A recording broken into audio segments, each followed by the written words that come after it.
সবাই শুনেছো? Recording in progress? Okay. Welcome to world school of Bangladesh. আমাদের আজকে আমরা গত কয়েকদিন ধরে যে বিষয়গুলো আলাপ করেছি সেই বিষয়ের ডিসকাশনের কন্টিনিউশন করব। গতকালকে আমি তোমাদের বাংলাদেশ সময় যখন রাত ছিল তখন আমরা একটা বিষয় নিয়ে ডিসকাস করেছি আমাদের যেই লাইভ করি আমরা সেখানে। সেটার বিষয় ছিল ডেটা, অর্থাৎ ডেটা মানে তথ্য। ডেটা নিয়ে, ডেটার উপনিবেশিকতা, ডেটার মালিকানা, এই সমস্ত বিষয় নিয়ে আমি কথা বলেছি। ব্রিটেনের অনেক বিখ্যাত একটা বিশ্ববিদ্যালয়, বিশেষ মানে শুধু ব্রিটেন না, পুরো পৃথিবীর একটা বিখ্যাত বিশ্ববিদ্যালয়, লন্ডন স্কুল অফ ইকোনমিক্স। ওই লন্ডন স্কুল অফ ইকোনমিক্সের প্রফেসর নিক কোল্ড্রি এবং New York State University professor Ulises Mejias. তো আমি তাদের সাথে কথা বলেছি বাংলাদেশের ইন্টারনেট ব্যবহার করা নিয়ে, বাংলাদেশের মানুষের ডেটা নিয়ে। ঠিক আছে, এখন ওই জায়গায় ডেটা নিয়ে আমরা কি বলেছি, মানুষের কর্মসংস্থান নিয়ে আমরা কি আলাপ করেছি, এগুলো তোমাদেরকে বুঝতে হবে এবং নিজেদেরকে প্রস্তুত করতে হবে। শুরুতেই চলে যাই সারা পৃথিবীর অর্থনীতির কথা। সারা পৃথিবীর বর্তমান যেই অর্থনৈতিক ব্যবস্থা, তাদের মানে কিভাবে আমরা বিভিন্ন কর্মসংস্থানের দিকে যাই, কি করলে কাজ পাওয়া যায়, আর কি করলে তুমি কাজ পাওয়া থেকে মানে তোমার কাজ পেতে কষ্ট হবে, সেই জিনিসগুলো আমরা এখন আজকে আলাপ করব। প্রথম কথা হচ্ছে, ধরো তুমি একটা গ্রামে গেলা, যেই গ্রামে শুধুমাত্র জীবিকার জন্য শুধুমাত্র মাছ ধরতে হয়, এছাড়া আর কোনো পথ নাই। একটা গ্রামে তুমি গেলা, ধরো সেন্ট মার্টিন জায়গাটা হচ্ছে একেবারে একটা দ্বীপের মতো। সেন্ট মার্টিন একটা দ্বীপ, তাই না? আশেপাশে শুধু পানি আর পানি। ওরকম একটা জায়গাতে তোমার জীবন ধারণ করার জন্য মাছ ধরা ছাড়া আর কোনো অপশন তোমার সামনে খোলা নেই। তো ওরকম একটা প্রেক্ষাপটে তোমাকে কি করতে হবে? মাছ ধরা জানতে হবে। তুমি যদি মাছ ধরা না জানো, তাহলে তুমি অর্থনৈতিকভাবে ভীষণ রকম বিপদগ্রস্ত হবা। এখন যখন তুমি বড় হচ্ছ, তোমাকে যদি মাছ ধরা আমি না শেখাই, তাহলে কি হবে? তুমি বিপদগ্রস্ত হবা, তুমি কাজ পাবা না। তো আমরা এখন যে সময়টাতে বাস করি, এটাকে বিভিন্ন বিশেষ করে যারা বই পুস্তক লিখেন, গবেষণা করেন, তারা এটাকে বলে ফোর্থ ইন্ডাস্ট্রিয়াল রেভলিউশন। অর্থাৎ পৃথিবীতে বিভিন্ন সময় যে শিল্প বিপ্লবগুলো হয়েছে তার মধ্যে এটা হচ্ছে একটা, যে পৃথিবীর অধিকাংশ কাজই হচ্ছে এখন কম্পিউটার দিয়ে হয়। তো তুমি যদি কম্পিউটার না জানো, কম্পিউটার স্কিল তোমার যদি অ্যাডভান্স না থাকে, তাহলে তুমি ভীষণভাবে বিপদগ্রস্ত হবে। দুঃখজনক হলেও সত্য কথা, সেটা হচ্ছে বাংলাদেশের যে প্রত্যন্ত গ্রাম অঞ্চল, অর্থাৎ এখানে তোমাদের মধ্যে অনেকেই হচ্ছে পাবনার আর জেলা শহর থেকে অনেক দূরে একটা জায়গা, সেটা হচ্ছে সাতবাড়িয়া। সেই স্কুলের তোমরা ছাত্রছাত্রী, তাই না? তো একটা জেলা শহর থেকে এত দূরে, তার মানে মানে যেটা রাজধানী থেকে তো আরো দূরে, ওরকম একটা জায়গায় তোমরা লেখাপড়া করো। তো ওরকম একটা জায়গায় কিন্তু তোমাদের শেখানো হয় না যে কোন ধরনের কম্পিউটার স্কিল তুমি শিখলে তোমার ভালো কর্মসংস্থান হবে, ভালো কাজ তুমি পাবে, এই সমস্ত জিনিস শেখানো হয় না। তো এখন আসা যাক, আলোচনা করা যাক যে কেন কম্পিউটার। তোমাদেরকে একটা বিষয় হচ্ছে, কোনো কিছু কাজ করার আগে না আমরা বুঝি না যে কেন করব। কেন বুঝতে পারি না বলেই কিন্তু আমরা বিপদগ্রস্ত হই। তো এখন যে অর্থনীতি, সেই অর্থনীতিকে বলা হয় ডিজিটাল ইকোনমি। অর্থনীতিটা হচ্ছে ডিজিটাল ইকোনমি। আচ্ছা, এই যে অর্থনীতিটা যে হচ্ছে তোমার ডিজিটাল, অর্থাৎ কম্পিউটার উপরে ভিত্তি করে অর্থনীতিটা, এরকম একটা সময়ে তোমার স্কুল কলেজে যেই ধরনের কম্পিউটার স্কিল শেখার দরকার ছিল সেটা শেখানো হচ্ছে না, এবং এটা তোমার স্কুলের দোষ না, এটা তোমার টিচারের দোষ না। কারণ তোমার টিচার কিন্তু এই সমস্ত স্কিল শিখে উনি বিশ্ববিদ্যালয় থেকে লেখাপড়া শেষ করেননি, রাইট? এই যে তোমার টিচার এই জিনিসগুলো জানেন না, এর মানে কি তুমি যখন লেখাপড়া শেষ করে কর্মক্ষেত্রে যাবা, তুমি মানে তোমাকে কি মানে ওই স্কিল না থাকলে তুমি কাজ পাবা? তুমি তো কাজ পাবা না। তখন তুমি হতাশ হয়ে যাবা। এখন একটু আগে রুশদা আমাদের সাথে যখন ওর পার্সোনাল স্টোরিটা শেয়ার করছিল, রুশদা এখন বিশ্ববিদ্যালয়ে পড়ছে কানাডায়, তাই না? মানে ওর মানে ফাইনাল ইয়ারে আছে। At the same time Rushda যে ডিসিপ্লিনে পড়েছে সেই ডিসিপ্লিন কিন্তু প্রোগ্রামিং না, আর্টিফিশিয়াল ইন্টেলিজেন্স নিয়ে না, ডেটা সায়েন্স নিয়ে না, গ্রাফিক্স ডিজাইন নিয়ে না। রুশদার মতোই আরো অনেক ছেলেমেয়েরা বিশ্ববিদ্যালয়ে পড়ে যে ওরা ফার্স্ট ইয়ারে সেকেন্ড ইয়ার থেকেই ওরা প্রচুর পরিমাণে অর্থ উপার্জন করতে শুরু করে, ফার্স্ট ইয়ার সেকেন্ড ইয়ার থেকেই। কিভাবে করে? কারণ ওরা সেই কম্পিউটারের স্কিলটা শেখে। ওকে, তো তোমাদেরকে যে উদাহরণটা একটু আগে দিলাম যে সেন্ট মার্টিনে বাস করতে হলে তুমি যদি মাছ ধরা না জানো তাহলে তোমার পক্ষে কাজ খুঁজে পাওয়া সম্ভব না। তোমরা এখন যে বিশ্ব অর্থনীতিতে বাস করো, তোমরা যদি কম্পিউটার না জানো তোমাদের কর্মসংস্থান হবে না, ভীষণ বিপদগ্রস্ত হবা তোমরা। So this is number one. এখন কম্পিউটারের ক্ষেত্রে কোন ধরনের কাজ তুমি করতে চাও কম্পিউটারে, এটা আবার কিন্তু গুরুত্বপূর্ণ যে কম্পিউটারে তুমি কোন ধরনের কাজ করতে চাও। এবার আসা যাক যে কম্পিউটারে যে এত টাকা পয়সা, কম্পিউটার প্রোগ্রামার হলে, কম্পিউটার স্কিল জানলে এত টাকা পয়সা ইনকাম করা যায়, এর কারণ কি? ওয়াই? রিজন কি এর পিছনে? রিজনটা হচ্ছে পৃথিবীর সবচাইতে মূল্যবান একটা ধরো ফ্যাক্টরি, সেই ফ্যাক্টরিতে যখন কোনো পণ্য উৎপাদন করা হয় তার কাঁচামাল প্রয়োজন পড়ে না? ধরো তুমি একটা কাগজের ফ্যাক্টরিতে গেলা, ওখানে তুমি গাছের টুকরা দেখবা, সেই গাছের টুকরাটা হচ্ছে কাঁচামাল, পরে সেটাকে মানে ব্যবহার করে কাগজ তৈরি করা হয়, রাইট? আচ্ছা, একটা ইটের ভাটায় কাঁচামাল কি? মাটি। মাটিকে পোড়ানোর পরে সেটা ইট হয়। তো বিশ্বে এখন যে অর্থনীতি চলছে, অর্থাৎ গ্লোবাল যে ইকোনমি, অর্থনীতি, এটা হচ্ছে ডিজিটাল ইকোনমি। সেই ডিজিটাল ইকোনমির যে কাঁচামাল সেটা হচ্ছে ডেটা। সেই ডিজিটাল ইকোনমির কাঁচা মাল হচ্ছে ডেটা। 2016 সালের পর থেকে পৃথিবীর সবচাইতে মূল্যবান, সবচাইতে বেশি তোমার প্রফিটেবল, যেখান থেকে সবচেয়ে বেশি মুনাফা আসে, সেটা হয়ে গেছে কি? ডেটা। এখন কার ডেটা? এই ডেটার দাম এত দাম কেন? ওয়াই? ডেটার এত দাম কেন? আচ্ছা, আমি তোমাকে একটা সহজ উদাহরণ দিয়ে বলি। ধরো পৃথিবীর এমন কোনো শহর আছে, কেমন কোনো দেশ আছে যে দেশে তুমি শহরে যাবা আর গাড়ি দেখতে পাবা না? তুমি তো গাড়ি দেখবাই। পৃথিবীর যে কোনো শহরে তুমি গাড়ি দেখবা। তার মানে যে গাড়িটা যে চালাচ্ছে সেই তাকে কি করতে হয়? ড্রাইভিং জানতে হয়। এখন দেখো, যে গাড়িটা চালাচ্ছে তাকে কিন্তু ড্রাইভিং শিখতে হয়। ড্রাইভিং সম্বন্ধে অনেক রুলস অ্যান্ড রেগুলেশন তার জানতে হয়। এখন দেখো একজন ড্রাইভার কি করে? সে স্টিয়ারিং হুইলের পিছনে বসে এবং সে প্রতিনিয়ত সিদ্ধান্ত নেয় যে এখন কি ব্রেক কষবে কিনা, এখন কি ডান দিকে যাবে কিনা, এখন কি বাম দিকে যাবে কিনা। এই তো একজন ড্রাইভারের কাজ, তাই না? সে দেখে, সিদ্ধান্ত নেয় কখন গাড়ি ব্রেক কষবে, কখন ডান দিকে যাবে, কখন বাম দিকে যাবে, এই তো, আর কিছুই না। গাড়ির কথা কেন বললাম?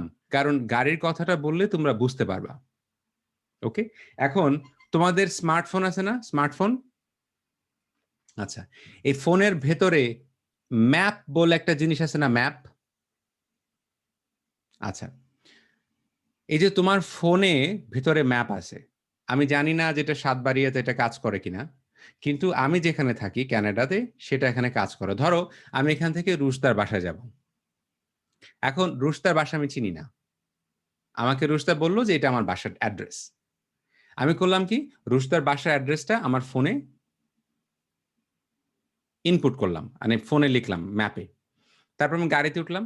গাড়িতে ওঠার পরে এই ম্যাপটা আমাকে বলবে এখন ডান দিকে যান, এখন বাম দিকে যান, আপনি এখন সোজা 5 মাইল যাবেন। ঠিক আছে? আমার রুশদার বাসা চেনার প্রয়োজন নাই। এই ম্যাপটাই আমাকে কি করবে? এই ফোনটাই করবে কি? আমাকে রুশদার বাসা খুঁজে রুশদার বাসা নিয়ে যাবে। তাহলে বুঝতে পারতেছো, একটা সময় ছিল যখন আরেকজনের বাসা চেনার জন্য আমার কি প্রয়োজন ছিল? তার বাসায় যাওয়ার রাস্তাটা জানা থাকা দরকার ছিল।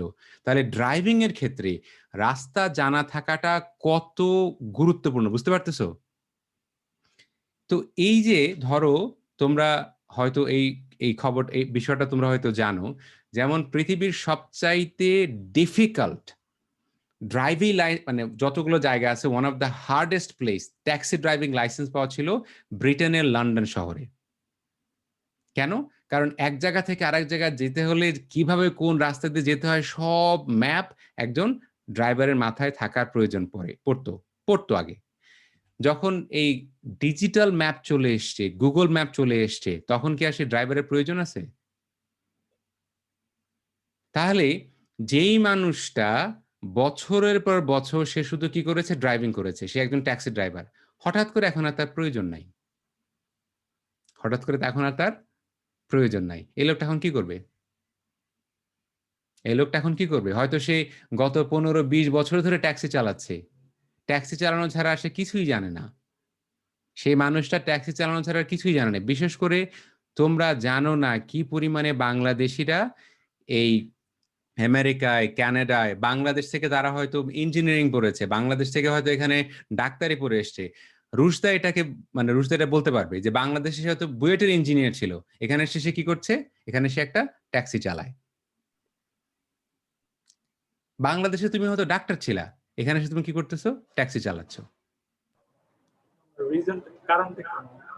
এর কারণ হচ্ছে বাংলাদেশ থেকে যখন বাংলাদেশ থেকে ইঞ্জিনিয়ার কিংবা ডক্টররা এখানে আসে, দেখো এই জায়গাটাতেই তোমাদেরকে শুধু কানাডা না, আমেরিকাতেও একই ব্যাপার, অস্ট্রেলিয়াতেও একই ব্যাপার। এটা কিন্তু মানে এই ইংরেজি ভাষাভাষী দেশগুলোর ক্ষেত্রে একই ব্যাপার এবং ইউরোপে একই ব্যাপার। ওরা তোমাকে বলবে, হ্যাঁ তুমি বাংলাদেশ থেকে কানাডায় আসো। আমরা বাংলাদেশ থেকে ডাক্তার আনতে চাই, বাংলাদেশ থেকে আমরা ইঞ্জিনিয়ার আনতে চাই। ঠিক আছে? কিন্তু যখন তুমি বাংলাদেশ থেকে কানাডায় আসবা তখন তোমাকে বলবে, সরি, তোমার যে বাংলাদেশের ডাক্তারি লাইসেন্স, সেই লাইসেন্স এখানে আর কাজ করবে না। তার মানে কি বাংলাদেশের মানুষের শরীরের হাড় আর কানাডার মানুষের শরীরের হাড়ের সংখ্যা আলাদা? বাংলাদেশের মানুষের ২ টা হাত আর এখানে মানুষের ৪ টা হাত। তো ব্যাপারটা কি বুঝতে পারতেছো? তোমাকে ওরা আসতে বলতেছে, কিন্তু এখানে আসার পর এখানকার অর্থনীতিতে, এখানকার সংস্কৃতিতে, এখানকার সমাজে তুমি সহজেই মিশতে পারবা কিনা, সহজেই এখানে সারভাইভ করতে পারবা কিনা, এইটা কিন্তু তোমাকে বলতেছে না। এখন বাংলাদেশে যে মানুষটা ইঞ্জিনিয়ার ছিল, ডাক্তার ছিল কিংবা বড় কোনো সরকারি চাকরি করত, সে যখন এখানে এসে একটা হোটেলে চাকরি করে, রান্না করে, ড্রাইভিং করে, সে কি বাংলাদেশে তার পরিবারকে এই সত্য কথাটা বলতে পারে? আমি তোমাদেরকে একটা গল্প শেয়ার করি। আমি ২০১০ সালে আমেরিকার ক্যালিফোর্নিয়াতে গিয়েছিলাম। তো ক্যালিফোর্নিয়ার একটা শহর স্যাক্রামেন্টো, সেই শহরে একটা রকম বড় একটা মল। আমি গিয়েছিলাম অন্য একটা ট্রেনিং এর কাজে গিয়েছিলাম ওখানে। একটা মানে ট্রেনিং এর জন্য ওখানে গিয়েছিলাম। এনিওয়ে, তো আমি ওই শহরটাতে তোমার এবং এই ঘটনাটা আমাকে এত কিছু শিখিয়েছে, এত কিছু শিখিয়েছে যেটা আমি আমি মানে তোমাকে ভাষায় বুঝায় বলতে পারব না। তো ওই শহরে একটা এরকম বড় মল আছে। সেই মল মানে দোকান, বাজার, মার্কেট। মল মানে হচ্ছে মার্কেট। বিশাল বড় মার্কেটকে এখানে মল বলে। ঠিক আছে? কিছু, কিছু মল এত বড় যে তুমি এক কর্নার থেকে আরেক কর্নারে হেঁটে যেতে তোমার হয়তো ১ ঘন্টা ১.৫ ঘন্টা লাগবে। এত বড়। ঠিক আছে? তো আমি ওখানে মলে গেলাম, ওই মার্কেটে গেলাম। মার্কেটে গিয়ে একটা লোককে দেখে, তার গায়ের রং দেখে, তার ইংরেজি বলার ধরন দেখে আমার কাছে মনে হলো এ হয়তো বাংলাদেশী হবে। আমেরিকার সবচাইতে ধনী যে প্রদেশটা সেটা কিন্তু ক্যালিফোর্নিয়া। সবচাইতে বেশি বড়লোক মানুষ থাকে হচ্ছে ক্যালিফোর্নিয়া। যেখানে তোমার মানে কি বলে এই সম্পদ বেশি, টাকা-পয়সা বেশি। যেমন ধরো বাংলাদেশে সিলেট জেলার মানুষের অনেক ধনী, চিটাগং জেলার মানুষের অনেক ধনী। কিন্তু পাবনা জেলার মানুষেরা কিন্তু সিলেট কিংবা চিটাগং জেলার মানুষের মতো ধনী না। ওকে? তা আমি এই লোকটাকে দেখলাম। দেখার পরে আমি তাকে আমার একটা ফোনের কভার কেনা দরকার ছিল। তো আমাদের বাংলাদেশে যেরকম মানুষ রাস্তার পাশে তোমার হকাররা জিনিসপত্র বিক্রি করে না? খোলা খোলা জায়গায়? তো আমেরিকায় কিংবা কানাডাতে এরকম এক ধরনের দোকান আছে। দোকানটাকে এক জায়গা থেকে আরেক জায়গায় সরানো যায়। এটাকে বলে কিয়স্ক, এক ধরনের দোকান। মানে ধাক্কা দিয়ে এক থেকে আরেক জায়গায় নেয়া যায়। মানে একটা মোবাইল দোকান আরকি এরকম। চটপটির দোকান দেখো নাই তোমরা? এই ঢাকায় কিংবা এই শহরে যে এই এক ভ্যানের মতো এক জায়গা থেকে এক জায়গায় সহজে নিয়ে যাওয়া যায়, ওরকম দোকান আরকি। তা আমি ওনাকে বললাম, "ভাই আপনি কি বাংলাদেশী?" বাংলায় বললাম। এই যে লোকটার সাথে বাংলা বললাম, বাংলা বলার সাথে, সাথে এই লোকটা মানে মনে হলো কি যে এত কাছের আপন কেউ সে খুঁজে পেল। সে আমাকে বলল, "আরে ভাই আপনি বাংলাদেশী, আপনি বাঙালি?" মানে আমার সাথে কথা হচ্ছে। এখন এই জিনিসটা বুঝো, প্লিজ এই জিনিসটা বোঝার চেষ্টা করো। দেখো, আমরা যখন ইংরেজি বলি আমরা কিন্তু আমাদের বাংলা চিন্তাটাকে ট্রান্সলেট করে বলি। কি বুঝতে পারতেছো? আমাদের কিন্তু আমাদের অনুভূতিটা কিন্তু বাংলায়। তোমার মায়ের ভাষা কি বাংলা না? তোমার অনুভূতিটা হচ্ছে বাংলায়। বাংলা আমি সহজ করে একটা উদাহরণ দিয়ে বলি। ধরো আমি আর রুশদা আমরা কানাডায় থাকি। আমি যদি রুশদাকে বলি, "রুশদা, আমি ওকে একটা অনুরোধ করতেছি। ধরো, রুশদা আমাকে এক গ্লাস পানি দাও তো। Could you give me a glass of water?" আমি ওকে বললাম কি? Could you give me a glass of water? আমি কথাটাকে এখানে থাকতে, থাকতে এবং ইংরেজি মাধ্যমে পড়াতে, পড়াতে আমি জানি যে কোন ইংরেজিটা বললে এই ইংরেজিটা পোলাইট হবে, ভদ্রভাবে বলা হবে, অনুরোধ করা হবে। কিন্তু তুমি তো গ্রামে থাকো। তোমাকে তো ইংরেজি বলার প্রয়োজন পড়ে না। তাই না? তো তুমি হয়তো রুশদাকে বলবে, "Rushda, you have to give me a glass of water."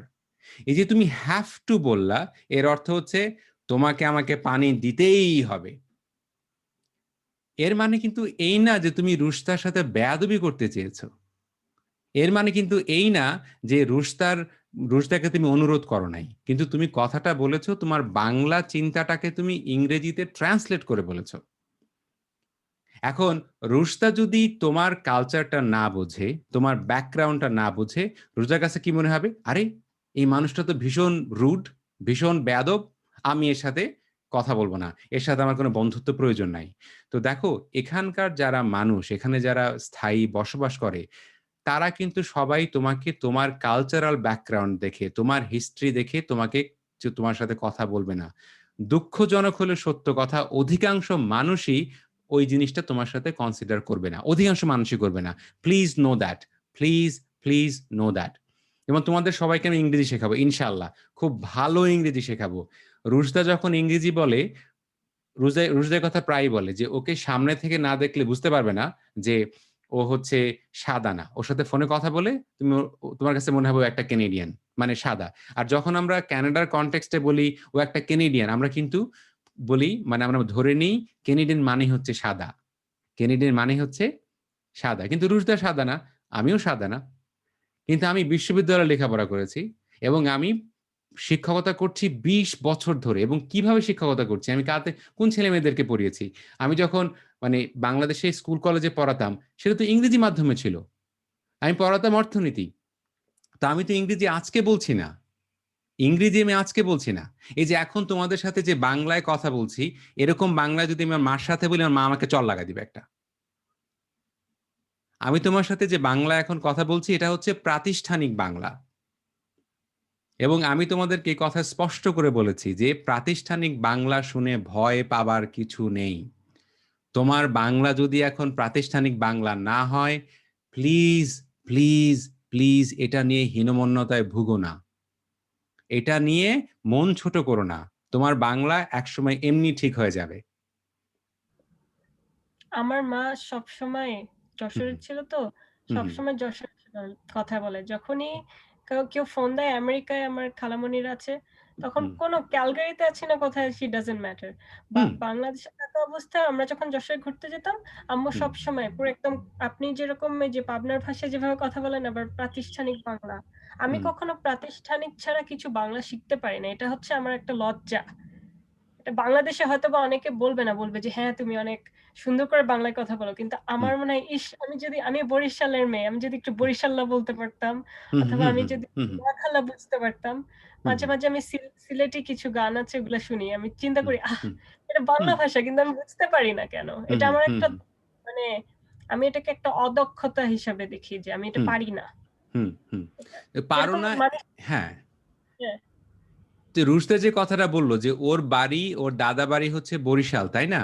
ও যদি বরিশালের মানুষরা আঞ্চলিক ভাষায় যে কথা বলে, দেখো তোমার সাথে এই যে আমি জিমের সাথে প্রায় যখন কথা বলি, যেহেতু আমার ভাইয়ের মেয়েও, তো আমার ভাস্তি, কে আছিস, খাইছিস, এ কথা বলি, তাই না? আমি যখনই এই ভাষায় বলবো কে আছিস, তুমি টেরও পাবা না, তোমার মুখে একটা হাসি ফুটে উঠবে। কেন? কারণ তখন তুমি বুঝতে পারো যে আমি তোমার আপন মানুষ। আমি তোমার মাটির মানুষ। আমি তোমারই পরিবারের সদস্য। তুমি বুঝতে পারবা। এবং দেখো, যখন আমাকে আমার গ্রামের একটা ছেলে, আমার গ্রামের একটা মেয়ে ধরো, এবং আমি এটা আগে দেখেছি এবং আমি এটা ভীষণভাবে এর প্রতিবাদ করি। আমি ধরো বাড়িতে গেলাম, বাড়িতে গিয়ে আমার গ্রামের যে চাচা কিংবা ফুপু কিংবা ফুপা কিংবা খালা কিংবা খালু যে ধরো কৃষি কাজ করে তার সাথে আমি কি করলাম? ইংরেজিতে কথা বলতে শুরু করলাম। তাকে অপমান করার জন্য। তার সাথে ইংরেজি বলার কোনো প্রয়োজন নাই। তার সাথে ইংরেজি বলার কোনো প্রয়োজন নাই। তো এই কথাগুলা বলার প্রয়োজন হচ্ছে, তোমরা যখন কেউ প্রাতিষ্ঠানিক বাংলায় কথা বলবে, এটা নিয়ে হীনমন্যতায় ভুগো না। সেই বাংলা তুমি শিখে যাবে। সেই বাংলা তোমার আপনা আপনিতেই চলে আসবে। বরং তুমি এই বিষয়টা নিয়ে সন্তুষ্ট থাকো যে তুমি পাবনার একেবারে আঞ্চলিক ভাষাটা বলতে পারো। এবং আমার যখন আবেগের ভাষা প্রকাশ করতে হয়, ধর আমার মন খারাপ কিংবা আমার আমার কোনো কারণে ভাল লাগছে না। তখন আমি যখন আমার মাকে ফোন দিই কিংবা আমার ভাইকে ফোন দিই কিংবা আমার বোনকে ফোন দিই, তখন কিন্তু আমি এখন তোমাদের সাথে যে বাংলায় বলছি এভাবে কথা বলি না। কারণ এটা আমার আবেগের ভাষা না। আমাদের আবেগের ভাষা হচ্ছে আমাদের মাতৃভাষা। মাতৃভাষা মানে আমার মা যেভাবে কথা বলে। মাতৃভাষা বলতে কিন্তু বইয়ের বাংলা না। এই কথাটা মনে রেখো। মাতৃভাষা তোমার মা যেভাবে কথা বলে সেটা তোমার মাতৃভাষা। তো বাংলাদেশের প্রত্যেকটা জেলার মানুষের মাতৃভাষা আলাদা, আলাদা। So remember this. Please remember this. আচ্ছা। তো এখন আবার সেই কনটেক্সটে ওই গল্পটায় চলে যাই যে আমি যে ক্যালিফোর্নিয়াতে গেলাম। পরে দেখলাম আমি ওই মানুষটাকে দেখছি উনি দোকানে ওখানে কি করছেন? ফোনের কভার বিক্রি করছেন। তো উনি বাংলাদেশে একটা কলেজের প্রফেসর ছিলেন। শিফানের বাবা যেরকম একটা কলেজের প্রফেসর। অয়নের বাবা একটা কলেজের প্রিন্সিপাল। এই যে বাংলাদেশে কোনো একটা কলেজের প্রিন্সিপাল হতে গেলে কিংবা প্রফেসর হতে গেলে তোমাকে হাই স্কুল, কলেজ শেষ করতে হয়, বিশ্ববিদ্যালয়ে পাস করতে হয়, বিসিএস পরীক্ষা দিতে হয়। বুঝতে পারছো কতটা পথ হাঁটতে হয়? এত কষ্ট করার পরে একজন মানুষ সেখানে প্রফেসর হলো। কিন্তু আমাদের মাথার মধ্যে কি? আমেরিকা মানে হচ্ছে স্বপ্নের দেশ, কানাডা মানে হচ্ছে স্বপ্নের দেশ, সেখানে আমরা যাব। তো ওই ভদ্রলোক একটা কলেজের প্রফেসর ছিলেন। উনি পরে ডিভি লটারি, ডিভি মানে হচ্ছে ডাইভার্সিটি ভিসা লটারি। আমেরিকা থেকে ওরা কি করত? সারা পৃথিবী থেকে মানুষ নেয়ার জন্য একটা লটারি করত। এখনো করে যে বিভিন্ন দেশ থেকে মানুষ আসে। আমরা এখান থেকে মনে করি যে ও আমেরিকায় বিভিন্ন দেশের মানুষ নিচ্ছে। আসলে বিষয়টা হচ্ছে আমেরিকায় বিভিন্ন দেশের মানুষ নিচ্ছে কেন? ওদের রাস্তাঘাট পরিষ্কার করার জন্য। ওদের যে ছোট, ছোট কাজগুলো আছে না? সরি কোন কাজই ছোট না, সরি। যে কাজগুলা কঠিন কাজ, ধরো ড্রেন পরিষ্কার করতে হবে, ঝুঁকিপূর্ণ কাজ করতে হবে, ঘরদোর পরিষ্কার করতে হবে, ময়লা পরিষ্কার করতে হবে। এইজন্য মানুষ দরকার না? বাংলাদেশ থেকে আমরা যখন এই সমস্ত জিনিস বুঝি না, তখন আমরা করি কি? আমরা চলে যাই ডাইভার্সিটি ভিসা নিয়ে আমেরিকা চলে যাই। কিন্তু ওইখানে যাওয়ার পরে আমার ওখানকার যে কঠিন বাস্তবতা সেটা আমরা বলি না। কেন? লজ্জায় বলি না। আমাদের তখন কারণ আমেরিকায় চলে এসছি, কানাডায় চলে এসছি। পরিবারের সবাই কি জানে?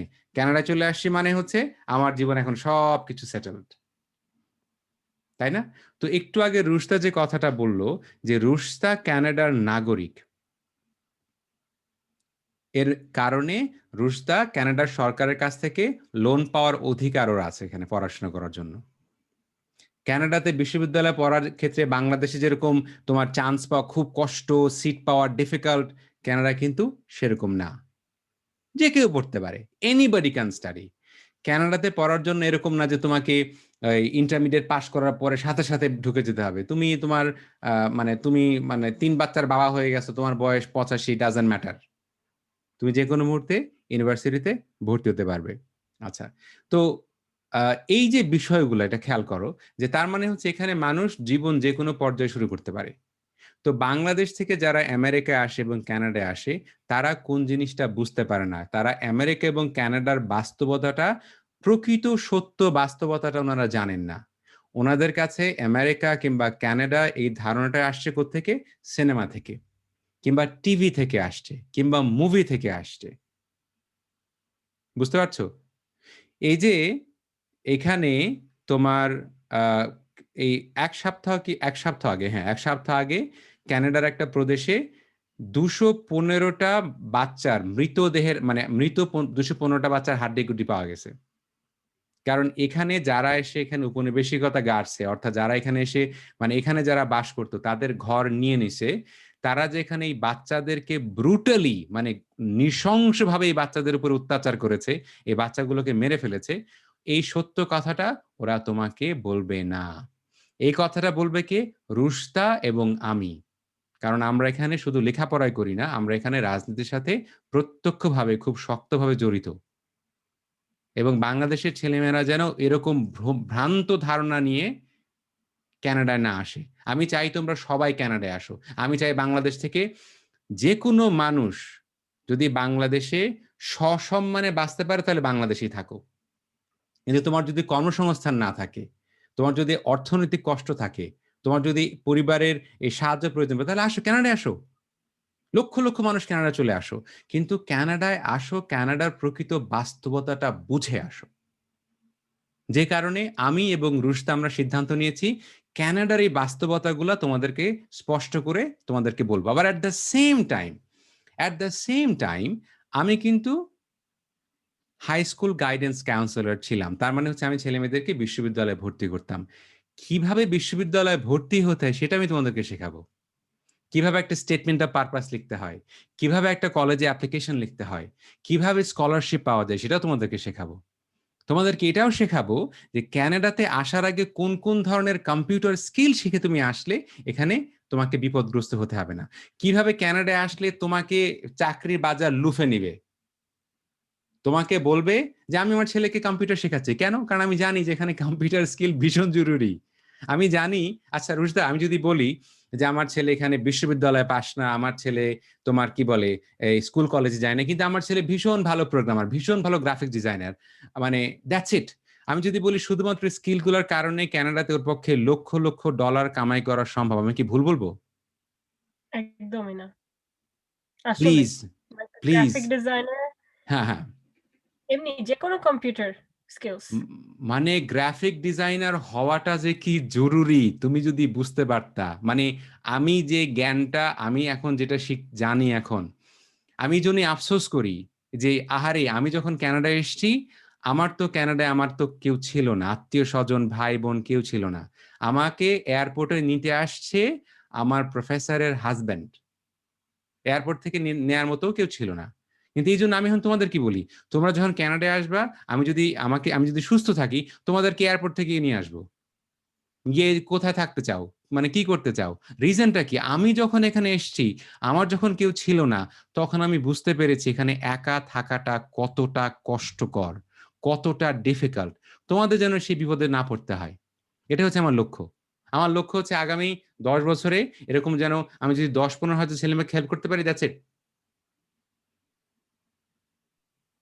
তো আমি চাই আমি বলো? সরি, হুম, আমি একটু সবাইকে যদি কারো ইন্টারেস্ট থাকে গ্রাফিক ডিজাইনিং এ, তাহলে তোমরা ক্যানভা নামে একটা অ্যাপ ডাউনলোড করতে পারো। তোমাদের ফোনে, স্মার্টফোনে ক্যানভা নামে একটা অ্যাপ ডাউনলোড করবা।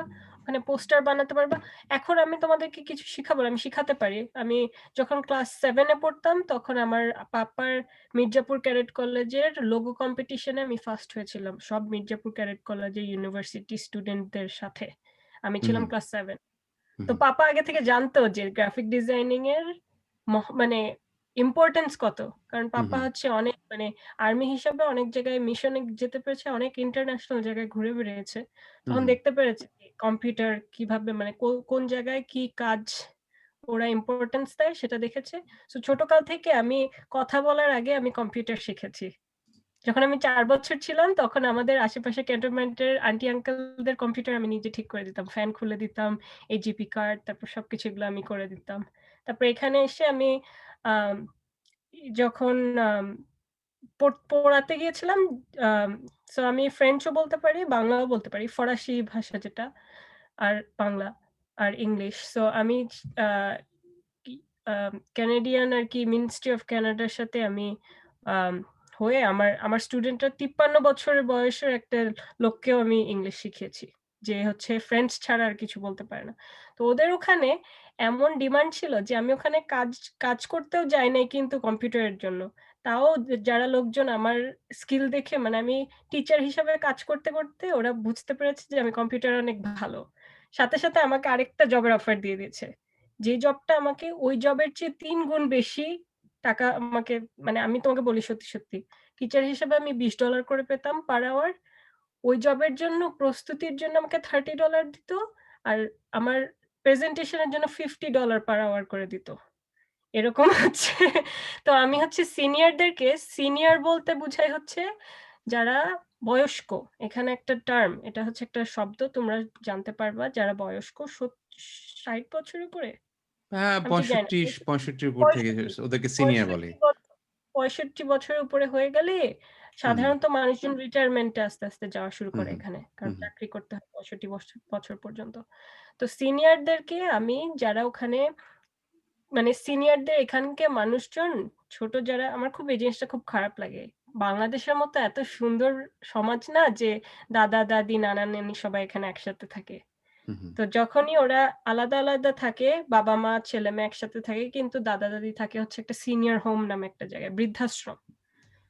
তো ওই সিনিয়রদেরকে শেখানোর কেউ ছিল না। কোনো বাচ্চা-কাচ্চা কেউ মানে তাদের নিজের নাতির-নাতনিরাও সারাক্ষণ ট্যাবলেট নিয়ে থাকতো, কম্পিউটার নিয়ে থাকতো কিন্তু তাদের নিজের দাদা-দাদিদেরকে শিখাতে চায় নাই। তাই আমাকে ওরা এতগুলো টাকা দিয়ে হায়ার করে ওদেরকে আমি শুধু Facebook তৈরি করা শিখিয়েছি। Gmail এর Google এর যত প্রোডাক্টস আছে Gmail, তারপর আমার ঘড়ি আছে একটা Samsung Galaxy Watch আছে আমার S2। যাই হোক, আমি অনেক টেকনোলজি ফ্যান। সো আমার ইন্টারনেটের Microsoft, তারপর Apple এর যা আছে, আম Samsung phone, Apple phone, Gmail, Microsoft, Yahoo, Skype যা বলো মানে এনিথিং, Adobe Photoshop। সো সব ওগুলো আমি ওদেরকে আ কয়েক মাসের একটা ওয়ার্কশপ দিয়ে আমি ওই যারা বুড়া-বুড়ি ছিল তাদেরকে আমি ওদেরকে বুঝায়, বুঝায় তারপর শিখিয়েছি যে কিভাবে কম্পিউটারে কাজ করতে হয়। এর জন্য আমাকে $50 করে ওরা দিত। মানে $50 মানে ১ ঘন্টায় $50 দেয়া মানে হচ্ছে বাংলাদেশী টাকায় প্রায় ৳৪,০০০। এখন তোমাদেরকে বাবা অয়ন, তোমাকে আমি ১ম কি শিখতে বলেছি? কোন ডিজাইন শিখতে বলেছি বাবা বলো তো? জি আঙ্কেল, আমাকে প্রথমে ফার্স্ট টাইপ করতে বলছিলেন, তারপরে বলছিলেন গ্রাফিক ডিজাইন শেখার জন্য। গ্রাফিক ডিজাইন শেখার কথা বলছি, তাই না? তোমাকে জি। বলছি, আলিফকে বলছি, তারপরে হচ্ছে জিমামকে বলছি এবং মানে তোমাদের এমন কেউ আছো যাদেরকে এবং আমার বাড়ির ছেলেমেয়েরা মানে অনেক সময় হয়তো মানে কি বলে মামার উপরে বিরক্ত হয়ে যায় কিংবা চাচার উপরে বিরক্ত হয়ে যায় যে চাচা এরকম মানে কি বলে মাথার উপরে গ্রাফিক ডিজাইনের কথা বলতেছে। কিন্তু আমি তো জানি তোমার বাস্তবতাটা কি। এই জায়গাতে তোমাদেরকে একটা কথা মনে রাখতে হবে এবং মানে এবং মানে এই যে রুশতা যেরকম আমাদের জয়েন করতেছে না, এরকম আমার আরো কিছু স্টুডেন্ট আছে যারা এখানে মাস্টার্স করতেছে, এই করতেছে। আমার একটা স্টুডেন্ট ও মাস্টার্স করতেছে আর্টিফিশিয়াল ইন্টেলিজেন্স নিয়ে। আমি জানি ওর মাস্টার্সটা যখন শেষ হয়ে যাবে, ওর কমপক্ষে বেতন হবে কমপক্ষে ৬ থেকে ৭ লাখ ডলার বছরে। Do you understand? আর তোমরা বাজান পড়ে থাকো যে জিপিএ 5 কেমনে পাবো? কেমনে তুমি ঢাকা বিশ্ববিদ্যালয়ে ঢুকবা? তুমি যদি মানে ইঞ্জিনিয়ারিং না পড়তে পারো তাহলে তোমার জীবন বৃথা, বাইচা থাইকা লাভ নাই। বাবারে বিশ্বাস করো, দুনিয়াটা এত তাড়াতাড়ি পাল্টায় গেছে। It has changed so fast, so fast. তো এক্ষেত্রে তোমাদেরকে যখন আমি বাংলাদেশের সংস্কৃতির কথা বলি, ইতিহাসের কথা বলি, দেখো তোমার ভালো থাকার জন্য ২ টা বিষয় তোমার খেয়াল করতে হবে। একটা হচ্ছে তোমার মেটেরিয়াল মঙ্গল। মেটেরিয়াল যে তোমার ভালো যে আমি খেতে পাচ্ছি কিনা, আমার ঘর আছে কিনা এই জিনিসগুলা, ঠিক আছে? আরেকটা হচ্ছে তোমার স্পিরিচুয়াল। তুমি মানসিকভাবে ভালো আছো কিনা? Do you understand? তো তোমার এই মানসিকভাবে ভালো থাকার জন্য তোমাকে কি করতে হবে? তোমার সংস্কৃতি, তোমার ইতিহাস, মূল্যবোধ এই জিনিসগুলা। যেগুলা করলে তোমাকে এখন তোমার কাছে মনে হতে পারে না যে, "এই স্যার কেন আমাকে এই সকালবেলা ঘুম থেকে উঠাইয়া কেন জাতীয় সংগীত শেখায়? কেন জেবাকে জ্বালায়? বলি যে, এই কেন এটা কোন তাল লয়? কেন তোমার কি বলে তাজিয়া তোমাদেরকে মানে বিভিন্ন আর্ট শেখায়, ক্লাসিক্যাল ডান্স শেখায়?" রিজন হচ্ছে তোমরা যদি এটা না জানতে পারো তাহলে তোমাদের ভেতরে যার নিজের ফ্যামিলিতে শোনো এরকম তুমি দেখবে অনেক ফ্যামিলিতে ছেলেমেয়েরা হীনমন্যতায় ভোগে। কেন? ধরো আমি যদি বলি, এখন আমি সেটা ভুগি না। একেবারে ভুগি না। ধরো রুশতা আর আমি একসাথে ছোটবেলায় এক স্কুলে পড়তেছি। আমি আর রুশতা এক স্কুলে পড়তেছি ধরো। যদি রুশতা আমাকে বলতো, "এই তুমি জানো আমি হচ্ছি আর্মি অফিসারের মেয়ে।" আর আমি যদি বলতাম আমার বাবাকে, তাহলে আমি এখন এখন একেবারেই ভুগি না, একেবারেই হীনমন্যতায় ভুগি না। কিন্তু তখন আমার কাছে কি মনে হইতো যে ওরে বাপরে, ও তো আর্মি অফিসারের মেয়ে। এরকম কিন্তু অনেক ঘটে, এরকম প্রতিনিয়ত ঘটে। তুমি যদি তোমার নিজের সংস্কৃতি, নিজের ইতিহাস না জানো, তাহলে তুমি হীনমন্যতায় ভুগবা। আমি আমার ছেলেকে জিজ্ঞেস করছি, ও আমাকে বলছে, তুমি বলছো যে আমি যদি এগুলা না জানি, তাহলে আমি কানাডাতে গেলে পরবর্তীতে আমি হীনমন্যতায় ভুগবো, এই জন্য আমি এগুলো শিখি। I trust you. একটা জিনিস একটা হ্যাঁ, জিনিস শিওর, বলি, আমি একটা জিনিস কনফেস করতে চাই। শিওর। কনফেসের বাংলা কি? সত্যি কথা বলতে চাই। যেটা আমি সত্যটা স্বীকার করতে চাই। হ্যাঁ। সত্য স্বীকার করতে চাই। সেটা হুম। হচ্ছে ছোটকাল থেকে আমি যখন আর্মি অফিসারের মেয়ে হিসাবে বড় হয়েছি, অনেক সুযোগ সুবিধা পেয়েছি। অনেক জায়গায় অনেক, এটা আমি কখনোই অস্বীকার করব না। কিন্তু একটা জিনিস ছিল কি, আমি আবার একটু একটু আলাদা ছিলাম। এর জন্য আজকে আমি এখানে আপনাদের সাথে। তো আমি সবসময় করতাম কি, আমি কখনো পাবলিক স্কুলগুলাতে পড়তাম। আমাদের ক্যান্টনমেন্টের পাবলিক স্কুলে তো আমরা বলতাম আর্মি ছেলেমেয়ে আর হচ্ছে সিভিল ছেলেমেয়ে। এটা একটা টার্ম আমাদের আর্মির মধ্যে। সিভিলিয়ান যারা, এটা হচ্ছে আর্মির লোকজন না, আর আর্মির লোকজন। তো ছোটকাল থেকে আম্মু আমাকে সবার সাথে মিশতে দিত না। এই জিনিসটা আমার খুব কষ্ট লাগতো। আমি বুঝতে পারি নাই। তখনও বুঝতাম না যে কি হচ্ছে। তারপর আস্তে, আস্তে বড় হয়ে বুঝতে পারতাম এটা হচ্ছে সবার জন্য, আম্মুর জন্য না। আম্মু মানে আম্মুকে কথা শুনতে হতো। আমি যদি সিভিল বাচ্চাদের সাথে মিশতাম, আম্মুকে অন্য আঙ্কেল আন্টি যারা, তারা কথা বলতো যে, "হ্যাঁ, আপনার বাচ্চা তো সিভিলিয়ানদের সাথে মিশে এই অবস্থায় এসব খারাপ জিনিসপত্র শিখবে, হাবিজাবি।" সো এটা বলবো যে আর্মি থেকে যে আমরা এত সুযোগ সুবিধা পাচ্ছি, আসলে কি আমরা সুখী? মানে এই সুযোগ সুবিধার পরেও কি আমরা মানে একটা শান্তিতে একটা সুখী লাইফ লিড করছি আমরা? এটাই হচ্ছে আমার কোয়েশ্চেন ছিল। আমি আম্মুকে মাঝে, মাঝে রাগ হয়ে বলতাম যে, "ওরাও তো মানুষ, আমরাও মানুষ। তাহলে কেন, মানে আমরা একই স্কুলে যাচ্ছি। সে ড্রাইভারের ছেলে, আমি আর্মি অফিসারের ছেলে। কিন্তু আমরা একই পড়ালেখা শিখছি। এ পর্যন্ত আমার যতটুকু বোঝা, মেবি আমি কম্পিউটার জানি, তার কম্পিউটার কিনার টাকা নাই। কিন্তু আমরা একই সাথে পড়ালেখা করছি। ডাজন্ট ম্যাটার আমরা বাসায় কি করছি সেটা ডাজন্ট ম্যাটার।" সো এটা আম্মু না, আম্মু পরে যখন মানে ক্যান্টনমেন্ট থেকে বের হওয়ার পরে তখন অনেক মানে থ্যাংক গুডনেস আমরা ক্যান্টনমেন্ট থেকে বের হওয়ার পর অনেক প্রোগ্রেস হয়েছে আমাদের পার্সোনাল। কারণ ক্যান্টনমেন্টে থাকলে অনেক সোশ্যাল প্রেশার আর অনেক রাজনীতি আছে। যেগুলোর জন্য এত সুযোগ সুবিধা থাকা অবস্থায়ও যা ইচ্ছা তাই করা যায় না। কারণ একটা আর্মি অফিসারের বউ, সে হঠাৎ করে যদি গাছে উঠে যায়, আমার আম্মু গাছে উঠতে অনেক পছন্দ করে। আম্মু হচ্ছে যশোরের গেমস ক্যাপ্টেন ছিল। আম্মু ন্যাশনাল শুটার ছিল। কিন্তু আম্মু যদি ক্যান্টনমেন্টে একটা গাছে উঠে যায়, আম্মুকে কিন্তু অনেক কথা শুনতে হতো। এবং কথা শুনেছেও আম্মু। আম্মু তাও কিন্তু গাছে ওঠা বন্ধ করে নাই।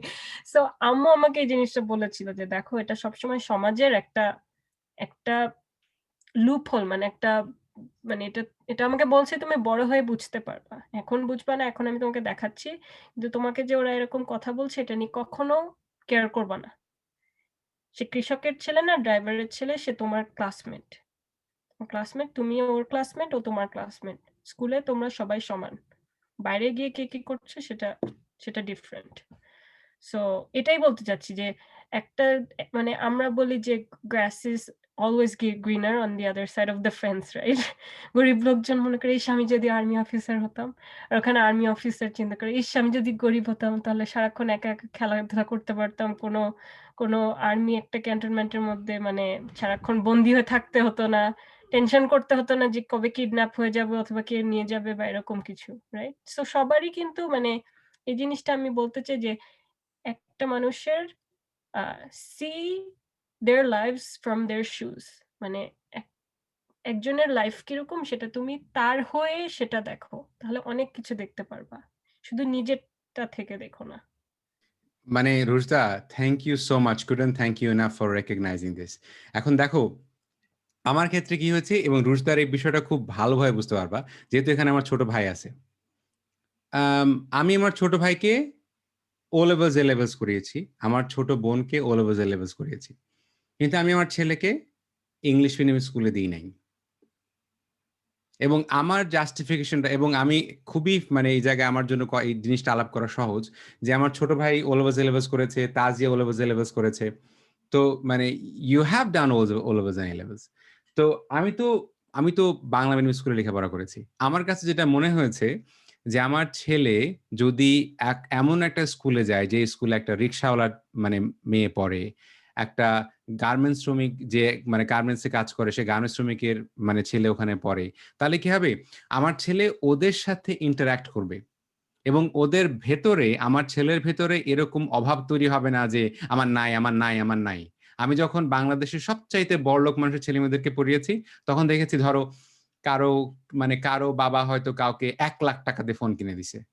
কিন্তু কিন্তু তার মনের ভিতরে দুঃখ হচ্ছে তার বন্ধুর বাবা তাকে তো ২,০০,০০০ টাকা দিয়ে ফোন কিনে দিছে। You have no idea. আমি কথাটা আমার কলিগদেরকে বলতাম যে, দেখেন, আমার ছাত্রছাত্রীদের মেটেরিয়াল পভার্টি নাই। ওদের মেটেরিয়াল পভার্টি নাই। কিন্তু ওদের পভার্টিটা হচ্ছে স্পিরিচুয়াল। ওদের পভার্টিটা হচ্ছে স্পিরিচুয়াল। তো আমার ছেলে, আমি যেটা ওকে চেয়েছি যে, আমি যখনই চান্স পাইছি যে গ্রামে যাও। আমি ওকে বলছি, "গ্রামে যাও। গ্রামে গিয়ে যেখানে আমার জন্ম, যে মাটিতে আমার জন্ম সেটা গিয়ে দেখো।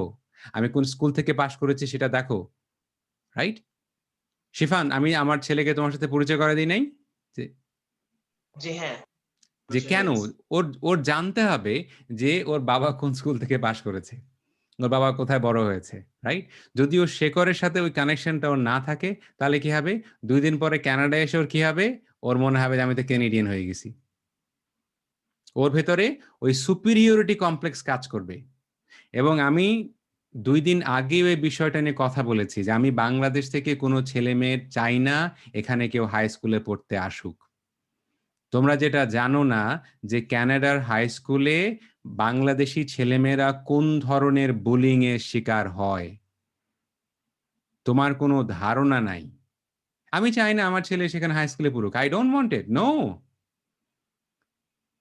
কারণ বিশ্ববিদ্যালয়ে পড়লে কি হয়? ধরো আমার ছেলে যদি বিশ্ববিদ্যালয়ে পড়ে, তখন তো বাংলাদেশি স্টুডেন্ট অ্যাসোসিয়েশন আছে। ওর সাথে কেউ যদি অন্যায় আচরণ করে, তাহলে সেখানে গিয়ে ও প্রতিবাদ করতে পারবে। কিন্তু স্কুলে গেলে কি হয়? মানে স্কুলে গেলে শোনো, এই ঘটনা রুশতার জানার কথা। কারণ ব্রিটিশ কলাম্বিয়াতে এটা হয়েছিল। ব্রিটিশ কলাম্বিয়াতে একটা ভারতীয় মেয়ে, ওই মেয়েটার নাম হচ্ছে রিনা ভির্ক। রিনা ভির্ক নামে একটা মেয়ে ব্রিটিশ কলাম্বিয়াতে হাই স্কুলে পড়তো। তো ও ইন্ডিয়ান মেয়ে। ও সাদা ছেলেমেয়েদের মতো ওদের সাথে হতে চাইছে। ওদের সাথে মিশতে চাইছে। ওদের মতো হওয়ার চেষ্টা করছে। কিন্তু তো কখনো সাদা হবে না। কখনোই হবে না। তো ওর ৭-৮ টা বন্ধু ওকে একটা জলাতে নিয়ে গেছে। ওই যে পানি থাকে না, জলাতে নিয়ে গেছে। ওকে মারছে, ওর গায়ে সিগারেট পোড়াইছে, পরে ওকে পানিতে চুবায় মেরে ফেলছে। কিন্তু যেই সাদা ছেলেমেয়েগুলা ওকে মারছে, ওরা কিন্তু সবাই বেল পেয়ে গেছে। কারণ বেল মানে হচ্ছে তুমি তুমি যদি কোনো ক্রাইম করো, ক্রাইম করলে তোমাকে যখন ধরে নিয়ে যাবে, জামিন এক্সাক্টলি, বেল জামিন। মানে হচ্ছে জামিন, জামিন, জামিন পেয়ে গেছে। আজকে এই যে যেই ৫ টা মানে মুসলমান একটা পরিবারের ৫ টা মানুষকে যে সাদা ছেলেটা কি করছে? তার উপরে গাড়ি উঠায় দিছে। হ্যাঁ? কেন? মুসলমানদের বিরুদ্ধে ওই বিদ্বেষী মানসিকতা। আমি তোমাকে আজকেই বলে দিতে পারি, যখন ওকে কোর্টে নিয়ে যাবে তখন বলা হবে ওর মানসিক সমস্যা, ছোটবেলা থেকে ও একাকে বড় হইছে, ওর মনের ভেতরে অনেক দুঃখ। কিন্তু এই কাজটা যদি আমার ছেলে করত, যেহেতু আমার ছেলে মুসলমান, সাথে কি হয়ে যেত সে? সে সন্ত্রাসী হয়ে যেত। কিন্তু এই জায়গায় ক্যানাডাতে আমরা যারা বাঙালি মুসলমান, বাঙালি আমরা যারা, আমরা কিন্তু ক্যানাডার এই কথাটা স্বীকার করি না। আমি যেটা চাই তোমরা এই জিনিসটা জেনে এখানে আসো। তোমরা বাংলাদেশ থেকে এই পরিমাণে স্কিল নিয়ে আসো, এই পরিমাণে ক্যাপাসিটি নিয়ে আসো, যেই জায়গায় যেন তোমরা মাথা উঁচু করে বেঁচে থাকো। তোমাদেরকে অপমান করার দুঃসাহস যেন কেউ না দেখায়।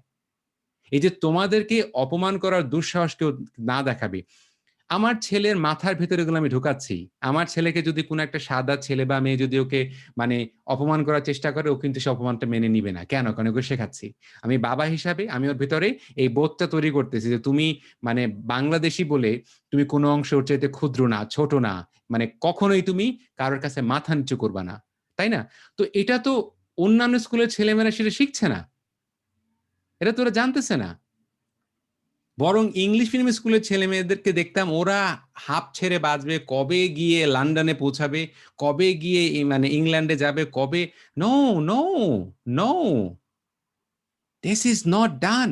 তো এটাই যেটা বললাম যে এই জিনিসটার প্রতিবাদ করা, এই জিনিসটার প্রতিবাদ করা, বোঝা যে কি হচ্ছে।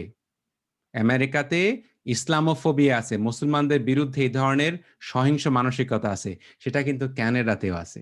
তো তোমরা এখানে আসবা, তাই না? যেটা বললাম যে বাংলাদেশ থেকে যখন আমরা আমেরিকাতে আসি, ক্যানাডাতে আসি, আমরা কিন্তু এই প্রকৃত গল্পটা জেনে আসি না, আসি না বলে বিপদগ্রস্ত হই।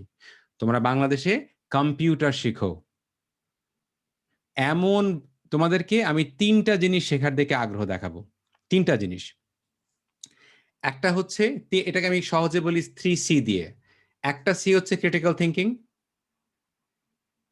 একটা সি হচ্ছে কম্পিউটেশন, কম্পিউটার সংক্রান্ত যা কিছু আছে শিখবা, আর একটা সি হচ্ছে কমিউনিকেশন। 3টা C. Think critically, learn computing, and যখন কমিউনিকেশন অর্থাৎ কিভাবে আত্মবিশ্বাস সহকারে তুমি ইংরেজি, আর ইংরেজি বলার ক্ষেত্রে তোমার ইংরেজি কি আমেরিকান অ্যাকসেন্টে হলো নাকি কেনেডিয়ান অ্যাকসেন্টে হলো, সেগুলার কথা চিন্তাই করতে হবে না, ওগুলা নিয়ে চিন্তাই করো না, ওগুলো নিয়ে চিন্তাই করো না। বরং এখন তো আমার মাঝে মধ্যে মনে হয় যে বাংলাদেশি ছেলেমেয়েরা যেভাবে ইংরেজি বলে, ওরা যেন কখনোই সে ইংরেজি বলার ধরনটা যেন না পাল্টায়, কখনোই যেন সে ধরনটা না পাল্টায়। এটা তোমার ইংরেজি, এটা তোমার বলার ধরন, এটা ওকে সম্মান করতে হবে, এটা ওকে শিখতে হবে। আমি একটা কথা বলি?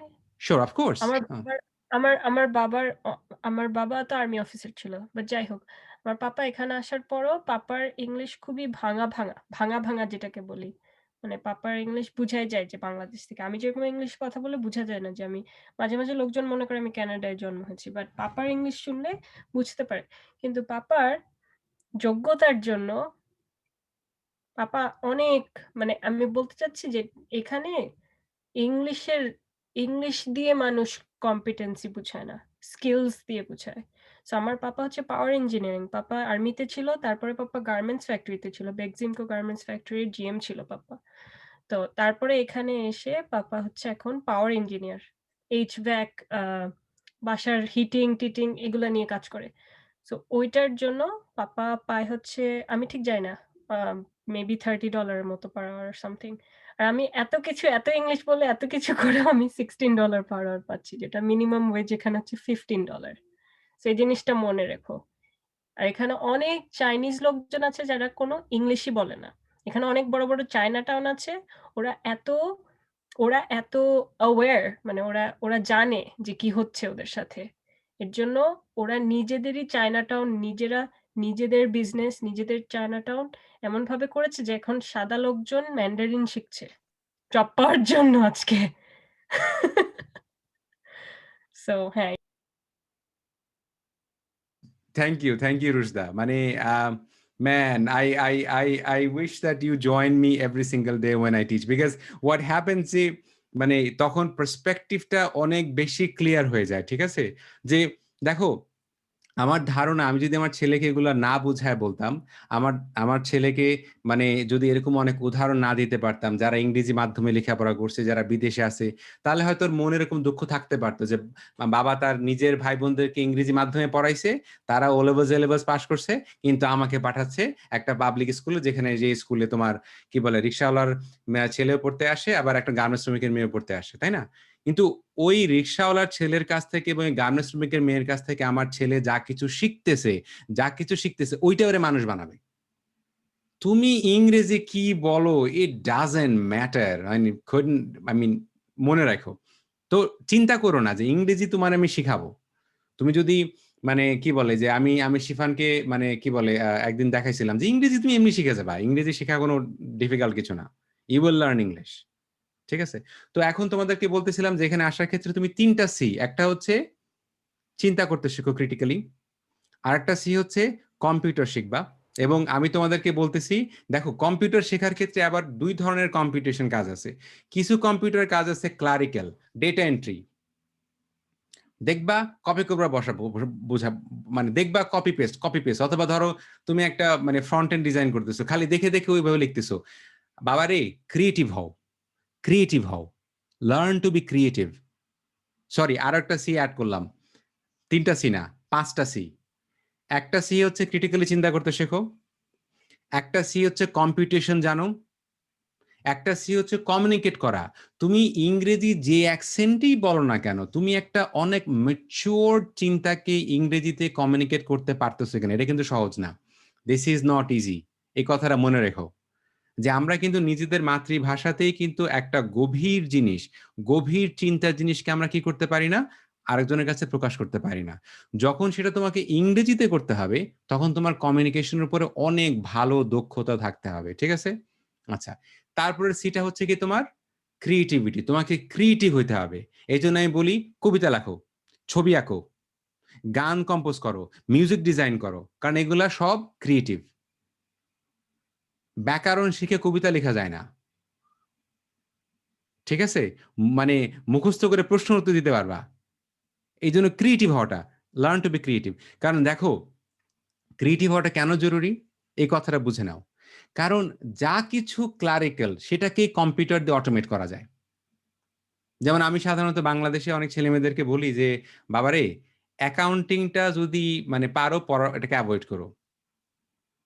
কারণ অ্যাকাউন্টিং হচ্ছে এমন একটা চাকরি, যে চাকরিটা সফটওয়্যার দিয়ে এত সহজে অটোমেট করা যায়।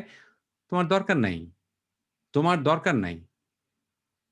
এই জিনিসটা বুঝো যে অ্যাকাউন্টিং বললে তুমি জেনে শুনে বিপদের দিকে যাচ্ছ। ঠিক আছে? ধরো একটা একটা চাকরি, ধরো কিরকম, ধরো একটা, আমি আরো সহজ বুঝা একটা সহজ পদ্ধতি। ধরো আমার কাছে একটা লোনের জন্য অ্যাপ্লাই করছে, যেহেতু আজকে রুজতা লোনের কথা বললো। ধরো আসলাম লোনের জন্য অ্যাপ্লাই করতে আসছে এবং সাদ লোনের জন্য অ্যাপ্লাই করতে আসছে। ওদের দুজনে ফর্ম ফিল আপ করতে হবে। এটা ক্লারিক্যাল কাজ, এটা ক্রিয়েটিভ কিছু না, জাস্ট ক্লারিক্যাল কাজ। তো ওইটা তো, আরে বাবারে, এটা তো মানে লোনের কথা বললাম। মানুষ যখন চাকরির জন্য আবেদন করে, সিভি আছে না, একটা মানুষ সিভি পড়তো, সিভিটা পড়তো, এখন সিভিটা মানুষ পড়ে না। এটা হচ্ছে আর্টিফিশিয়ালি ইন্টেলিজেন্ট মডেল, অর্থাৎ সফটওয়্যার সিভি পড়ে, মানুষ পড়ে না, সফটওয়্যার সিভি পড়ে। তো সেই জায়গায় ক্রিয়েটিভ হওয়ার সুবিধা কি? ধরো তুমি একজন খুব ভালো মিউজিক ডিজাইনার, তুমি একজন সাউন্ড ডিজাইনার, গ্রাফিক ডিজাইনার, তুমি অ্যানিমেশন করতে পারো, তুমি ক্রিয়েটিভ কিছু করতে পারো।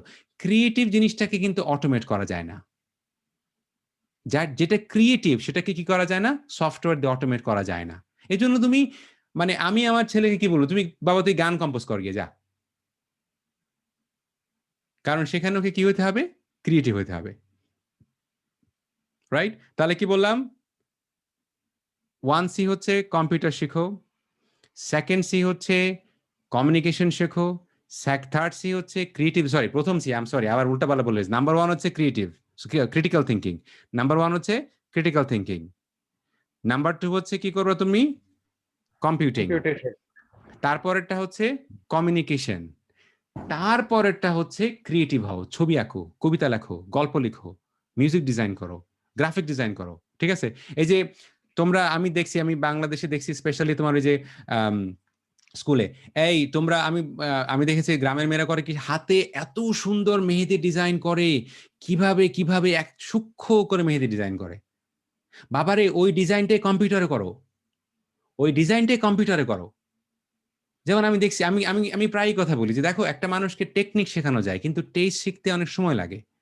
আমার যদি তুমি বলো যে আপনি, আমি যখন জামা কাপড় পরি আমার রুচি খুবই খারাপ, আমি জানি না যে কোন শার্টটা পরতে হয়, যে কোন শার্টের সাথে কোন শার্ট পরতে হয়, বা আমার এই টেস্টটা নাই, আমার টেস্টটা তো ভালো না। ঠিক আছে? সো তুমি দেখবা যে একটা মানুষ খুব সুন্দর করে পরিপাটি এই পাঞ্জাবির সাথে এই পায়জামাটা পরে, কিংবা এই শাড়ির সাথে এই খোপায় ফুল পরে। এটা কিন্তু টেস্টের ব্যাপার এবং এটা ক্রিয়েটিভিটির ব্যাপার। ঠিক আছে? যখন বললাম কমিউনিকেশন করো, আমি যখন বিশ্ববিদ্যালয়ে পড়তাম তখন আমি ইউনিভার্সিটিতে ডিবেট করতাম, এবং আমি আমাদের ডিবেট ক্লাবের, আমি আমার এই ছিলাম, ক্যাপ্টেন ছিলাম, প্রেসিডেন্ট ছিলাম, এবং আমি আমার ইউনিভার্সিটিকে ইন্টারন্যাশনাল ডিবেট কম্পিটিশনে লিড করতে নিয়ে গেছি। এই যে আমি ডিবেট করছি, যেন আমি তোমাদেরকে ডিবেট শেখাবো, I will make it sure যে তোমরা ডিবেট করো। কারণ তুমি যখন ডিবেট করবে তখন তোমার কমিউনিকেশন স্কিলটা অনেক অনেক অনেক বাড়বে।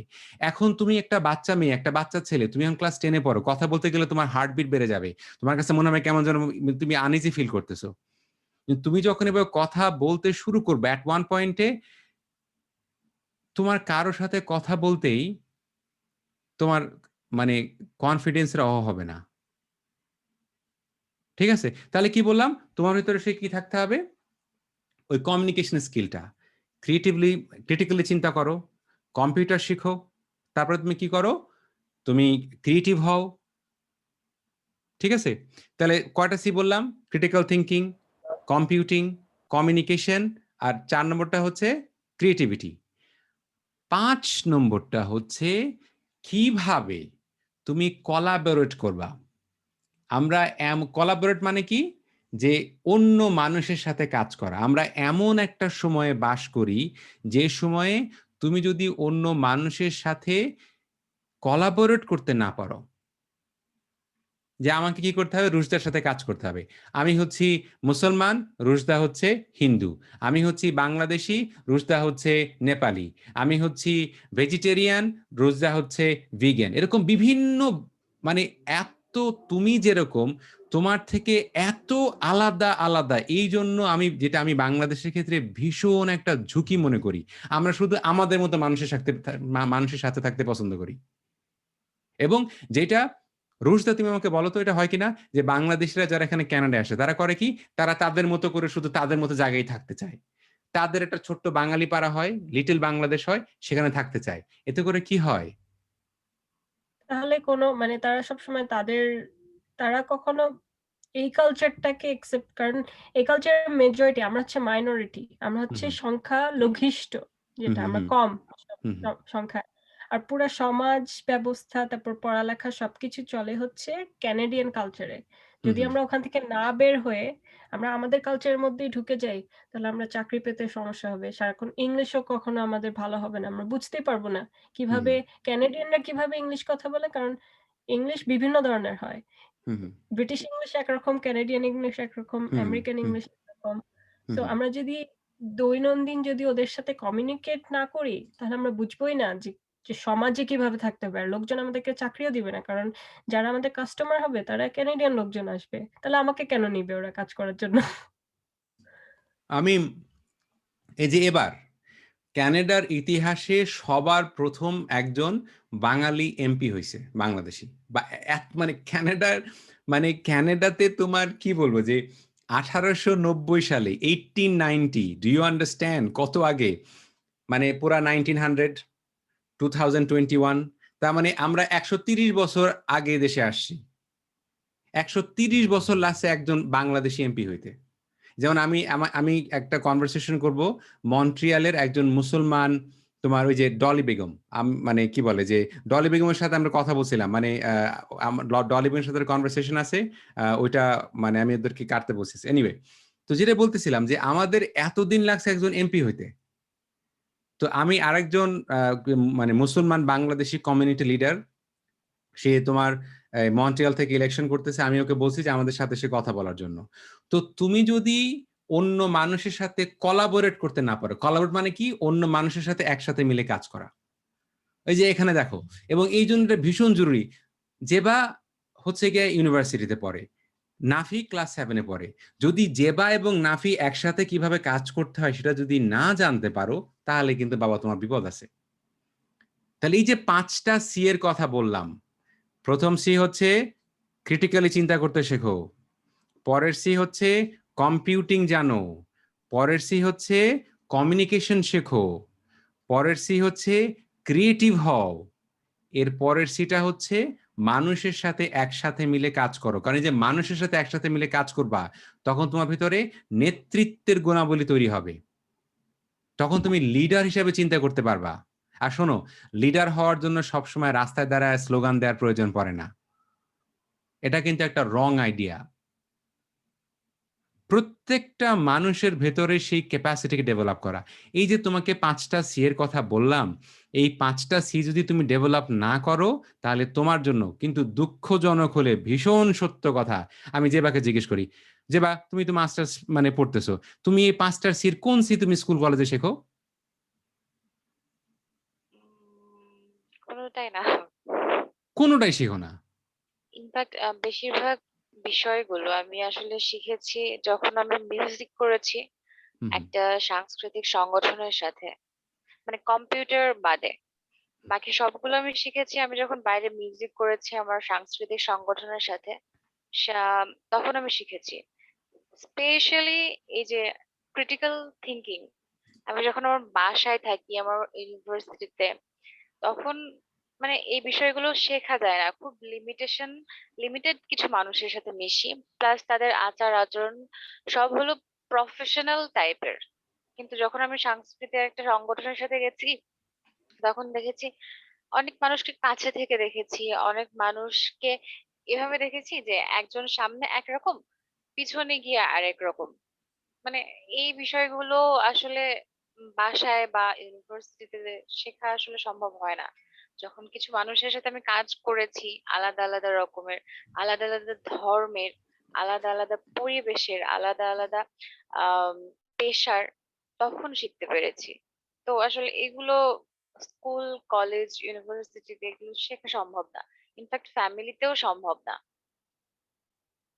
তো এই এই যে এই কথাটা, thank you so much Zeba, এই যে কথাটা তুমি বললা, কিন্তু আমরা এখন পর্যন্ত পড়ে আছি, আমি আমার ছেলেকে 5টা জায়গায় টিউশনি পড়তে পাঠাবো, ওকে ফিজিক্সে 90 পেতে হবে, ম্যাথমেটিক্সে 98 পাইতে হবে। তুমি 98 আর 90 কি ধুয়ে পানি খাবা? মানে ব্যাপারটা হচ্ছে, জীবনটা হচ্ছে এরকম যে ধরো আমি এটাকে সাঁতার কথা চিন্তা করি। সাঁতার যখন আমরা শেখাই তখন কি করি? আমরা একটা বাচ্চাকে পানিতে নিয়ে গিয়ে বড় একজন মানুষ কি করে, সে বাচ্চাটাকে ধরে ধরে আছে, সে সাঁতার শিখতেছে, কিন্তু সেই মুহূর্তে সেই বাচ্চাটাকে যদি বড় মানুষটা না ধরে থাকে, ট্রেনার না থাকে, তাহলে কি ওখানে ডুবে মারা যাবে না? আমরা শিক্ষা প্রতিষ্ঠানে, আমরা শিক্ষকরা, আমরা পরিবারের বাবা মারা ঠিক এক্স্যাক্টলি এই কাজটা করি। বাচ্চাদেরকে সাঁতার শেখাই না, পরে আমরা ওদেরকে পানিতে ঢিল দিয়ে ফেলাই দিই যে সাঁতার কাটো গিয়ে। এদের ভিতরে কেউ পানির ভিতরে পড়ে গিয়ে এই পানি খেয়ে টেয়ে ডুবতে ডুবতে সাঁতার কাটা শিখে, কিন্তু অধিকাংশ মানুষই মারা যায়। কিরকম মারা যায়? বুদ্ধিবৃত্তিক ভাবে, ইন্টেলেকচুয়ালি মারা যায়। তারা হীনমন্যতায় ভোগে। তোমার হীনমন্যতা থেকে তুমি কখনোই বের হতে পারবে না যদি তুমি ক্রিটিক্যালি চিন্তা করতে না শেখো। তুমি যদি ক্রিয়েটিভ হইতে না শেখো, তুমি তোমার নিজেরে বুঝবা না। তুমি যখন একটা কবিতা লিখো, তখন কবিতা লেখা কিন্তু শুধু কবিতা লেখা না, তুমি তোমার নিজের ভেতরে কি অনুভূতি কাজ করছে সেটা কিন্তু কলমের মাথা দিয়ে বের হয়ে আসে। কবিতা শুধু কবিতা না, এটা তোমাকে বুঝতে হবে। ঠিক আছে? তো এই যে যখন আমরা কবিতা লিখি, যখন আমরা ছবি আঁকি, যখন আমরা গান করি, তখন আমরা নিজেদেরকে আরো বেশি বুঝতে পারি। এবং শোনো, অনেকদিন আগে আমার একটা মানে শিল্পী বন্ধু আমাকে বলেছিল, বাংলাদেশে সহিংসতা হয়, তোমার একজন মানুষ আরেকজন মানুষকে মেরে ফেলে, বিশেষ করে আহ, তোমার যে মানে নারীদের উপরে, মেয়েদের উপরে যে সহিংসতা হয়, যে ধর্ষণ, হত্যা, যা কিছু হয়, মানে এতে এগুলোর উপরে। তখন আমাকে আমার বন্ধুটা বলেছিল যে শোন, যদি কোনো একটা শিশুর হাতে ছবি আঁকার তুলি দেয়া যায়, যে শিশুটা তুলি দিয়ে ছবি আঁকে, তার মন এতটা নরম হবে, তার হাতে কখনো ছুরি উঠবে না, সে কখনো ছুরি নিয়ে আর একটা মানুষের ক্ষতি করতে পারবে না। এই জিনিসটা তুমি যদি বুঝতে পারো যে আমি কেন ক্রিয়েটিভিটি শেখাবো, যেমন ধরো আমি আমার সন্তানকে ভীষণভাবে পশু পাখি ভালোবাসতে উৎসাহিত করি। বেড়াল রাখো, কুকুর রাখো, বাড়িতে এদেরকে পোষো। রিজনটা কি?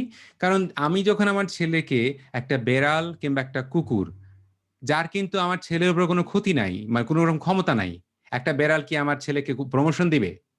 তাকে টাকা পয়সা এনে দিবে? তাকে কি ভোট দিয়ে কি কোনো ইলেকশনে জেতাবে? কিন্তু যখন সে কি করতে পারতেছে, একটা প্রাণী তার ব্যাপারে কেয়ার করতে পারতেছে, তার কাছ থেকে কোনো টাকা পয়সা, টিউশন ফি এগুলা ছাড়া, তার মানে কি? সে অন্য মানুষের জন্য ত্যাগ করা শিখতেছে। তাই না? আমি আমার ছেলেকে শেখাই যে তুমি বড়, তোমার ছোট ভাই বোনকে তোমাকে মুখে তুলে খাইয়ে দিতে হবে, ওদেরকে মানে বাথরুমে নিয়ে পরিষ্কার করতে হবে। কারণ যখন বড় ভাই বোন যখন ছোট ভাই বোনকে এভাবে মুখে তুলে খাইয়ে দেয়, পরিষ্কার করায়, গোসল করায়, তখন কি হয়?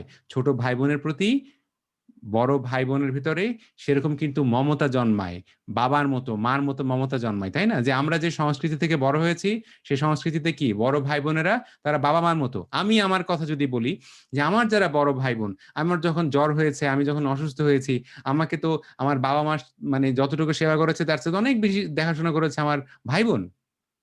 রেসপন্সিবিলিটি। Responsibility, exactly. যে আজ পর্যন্ত আমার বোন যে রান্না করে, মানে তোমার আমি আমি আমার বোনকে কি বলি যখন আমার মন টন ভালো লাগে না, বলি যে আপা তুই আয়, তুমি আসো, আমি আবার আপাকে এই ফোনে রেখে আমি এখানে তোমার তরকারি রান্না করি, দেখাই যে আচ্ছা দেখো তো তরকারির রং ঠিক আছে কিনা, তেল ঠিক মতো হয়েছে কিনা।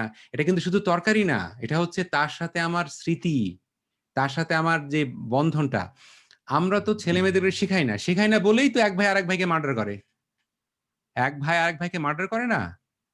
মানে আমি সেদিন দেখলাম তোমার রোজার মধ্যে এক বড় ভাই ছোট ভাইকে মেরে ফেলেছে। Do you understand? তুমি যদি ক্রিয়েটিভিটি না শেখাও তাহলে একটা বাচ্চার মন কিভাবে নরম হবে? সে যদি ছবি না আঁকে, কবিতা না লেখে, কবিতা আবৃত্তি না করে, গান যদি সে না করে, তাহলে সে বুঝবে কিভাবে? আর বিশেষ করে ছেলেদের জন্য আর বেশি দরকার।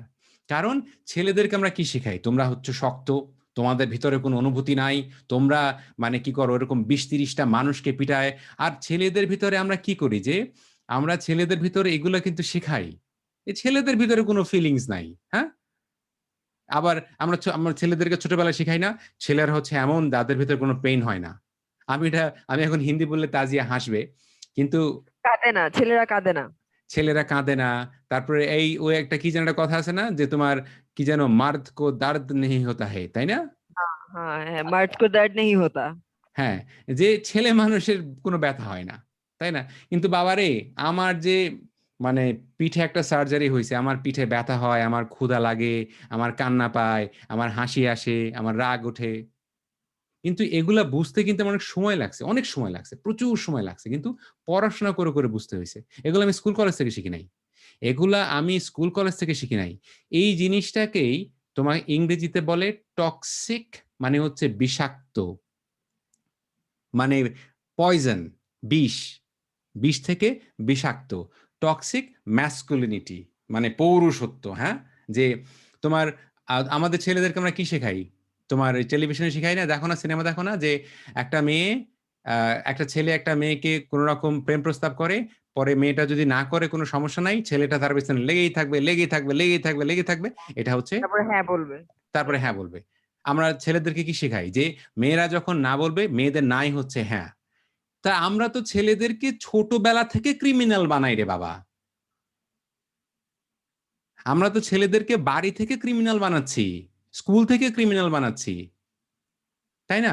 তুই যে বললাম যে আমি কিন্তু তোমাদেরকে পড়াই সহজ ভাষায়, আমার কথাগুলোকে বুঝতে কষ্ট হচ্ছে, কষ্ট হলে কিন্তু বলতে হবে। স্যারকে যদি না বল আমি কিন্তু বুঝতে পারবো না। ঠিক আছে? যে আমি কি বলছি? ৫টা সি, ৫টা সি।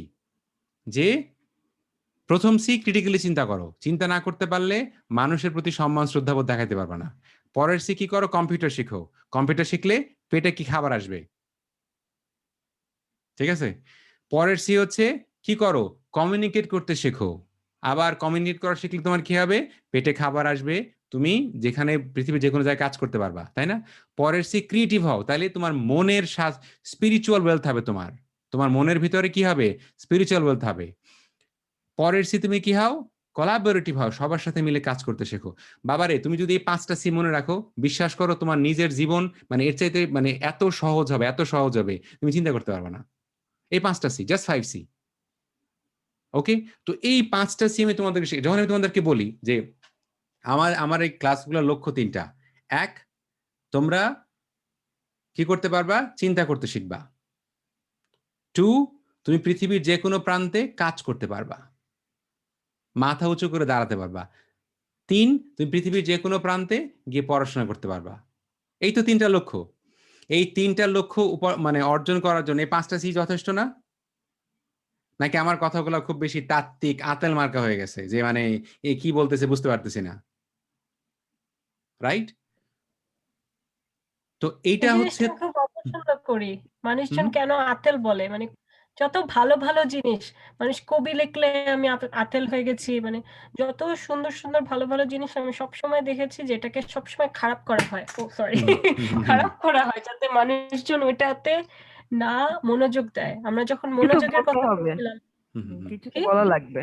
হুম, মানুষের কিছু তো এটাই। বলতে হবে যাতে স্টপ করানো যায়। কিন্তু সমাজ থামানো থেকে যায়। আমাদেরকে এটা থামাতে হবে। ভালো হুম, জিনিসগুলো সবসময় এনকারেজ করতে হবে। কখনো হুম, আতেল-টাতেল বলে ডিসমিস করলে হুম, ছোটবেলা থেকে কিন্তু এই একটা জিনিস যে পাত্তা দিল না বা একটা হুম, জিনিস এই কষ্টটা কিন্তু থেকে যায়। বড় হয়েও কিন্তু এটা তখন প্রকাশ পাবে যে হুম, আমি ছোট থাকতে একটা কবিতা লিখতে চেয়েছিলাম, আমার হুম, বাবা সেটাকে পছন্দ করে নাই। তখন সেই সেই ছেলেটাই বড় হয়ে একটা ক্রিমিনাল হতে পারবে। হুম, এক্সাক্টলি, এক্সাক্টলি। আমার মনে আছে ছোটবেলায় আমি বাঁশি বাজাতাম, বুঝছো? ওই যে তোমার এই যে বাঁশরে বাঁশি। আমার বাঁশি বাজাতে ছোট তখন আমি ক্লাস মানে 3 তে পড়ি। মানে 3-4 এ পড়ি। That's it. মানে বাঁশিতে ফু দিলে বাঁশি বাজে কি একটা মজার জিনিস, হ্যাঁ?